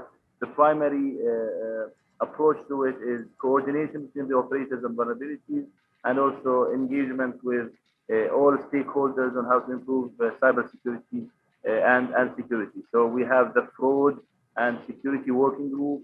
We have the eSIM issues all related to SIM and eSIM security, as well as vulnerability disclosure between all operators to make sure that vulnerable operators, wherever we find a certain vulnerability that can be utilized by vicious players, that can be communicated to all networks that have that vulnerability to fix it and to make sure that it's not utilized wrongly by vicious players. Thank you so much, Jawad, for your answer. Actually, I know that we are behind the time, but I would like to thank the interpreters and ask them they can release, because the time booked for them is done, but I can proceed to wrap up quickly. It's a very interesting discussion, and I would like to ask maybe Dr. Fadel. دكتور فاضل، ممكن تقلنا عن تمكين أطر إلى أي مدى من المهم تمكين أطر الابتكار الداعمة من حيث البيانات المدفوعة، من حيث توافر البيانات المفتوحة، مشاركة البيانات، جميع البيانات في تمكين المدن الذكية. تفضل. شكرا لكم جميعا. أعتقد هذه نقطة يعني من الأهمية بمكان، لأن احنا دايما الحديث أن المدن الذكية الحالية هي مدن دائمة التطوير، وبالتالي هي ليست مدن قائمة لمرة واحدة. وبالتالي مما عرضته على سبيل المثال وجود نموذج بيسمح بوجود ما يسمى بمنصة تشاركية يمكن. Sorry to interrupt you, but I think we don't have any more interpretation. Can you please continue in English? Yeah, okay. Thank you. Yeah, the point is there are different enabling policy directions. One of them is to allow this kind of open platform to be able really to avail data to different people to continue developing the city itself. Second, regulators should, in cooperation with other agencies in the country, to provide some sort of data manipulation guidelines. Which data is classified? Not all data are classified. So which is classified, which is unclassified, which can be processed, and just to give some ideas of it. Some way of handling and manipulating data should be in place. Third one, there was an initiative we did in Egypt. We formed what's called IoT Forum, in which we were able to find and to bring everyone to the table. So we need regulators, we need industry representatives, we need legal, we need the people from the market, so that everyone can really talk about their needs and their pains, so that we can find the right technical and legislation framework that boost such developments in each country. Thank you very much, Dr. Fadel. And the last question is addressed to Mr. Sultan. Mr. Sultan, in your opinion, what is the key success factors for using 5G and IoT capabilities for enabling smart and sustainable cities? I think the key successful factors are the collaboration between the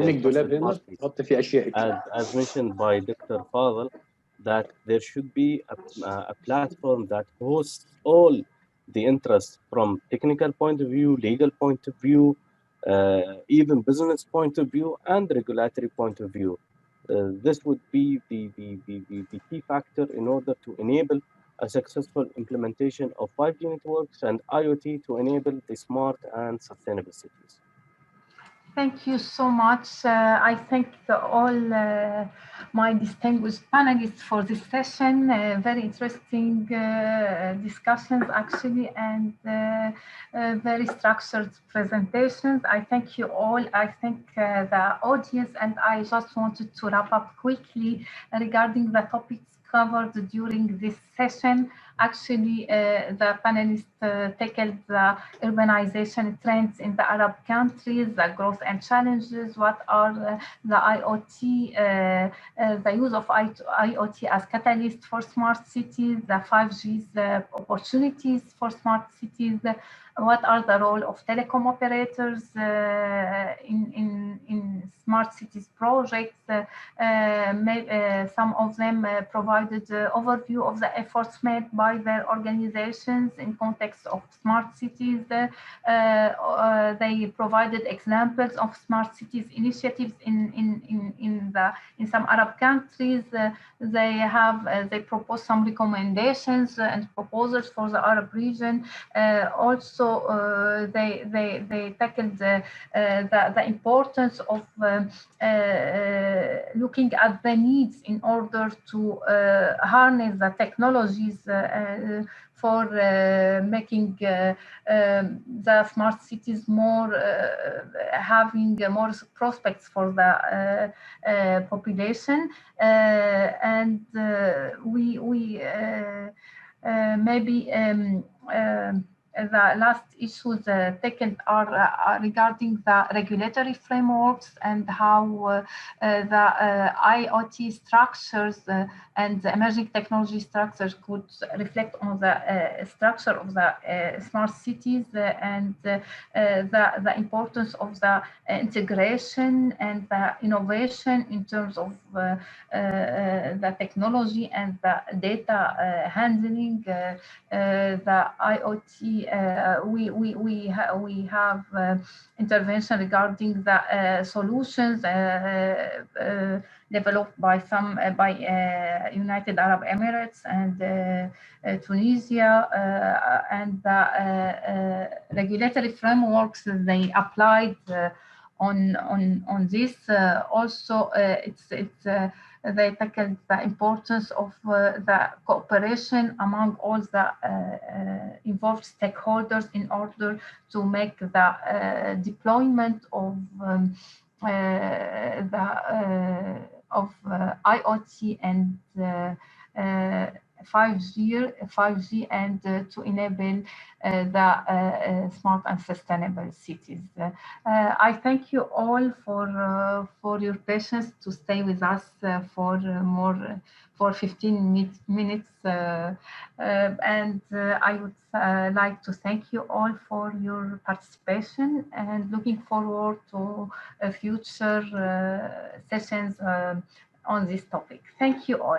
And now I conclude this session. Thank you all. Thank you to all colleagues also who support this session and provided the needed support for everyone, even for us and for speakers and audience. Thank you all.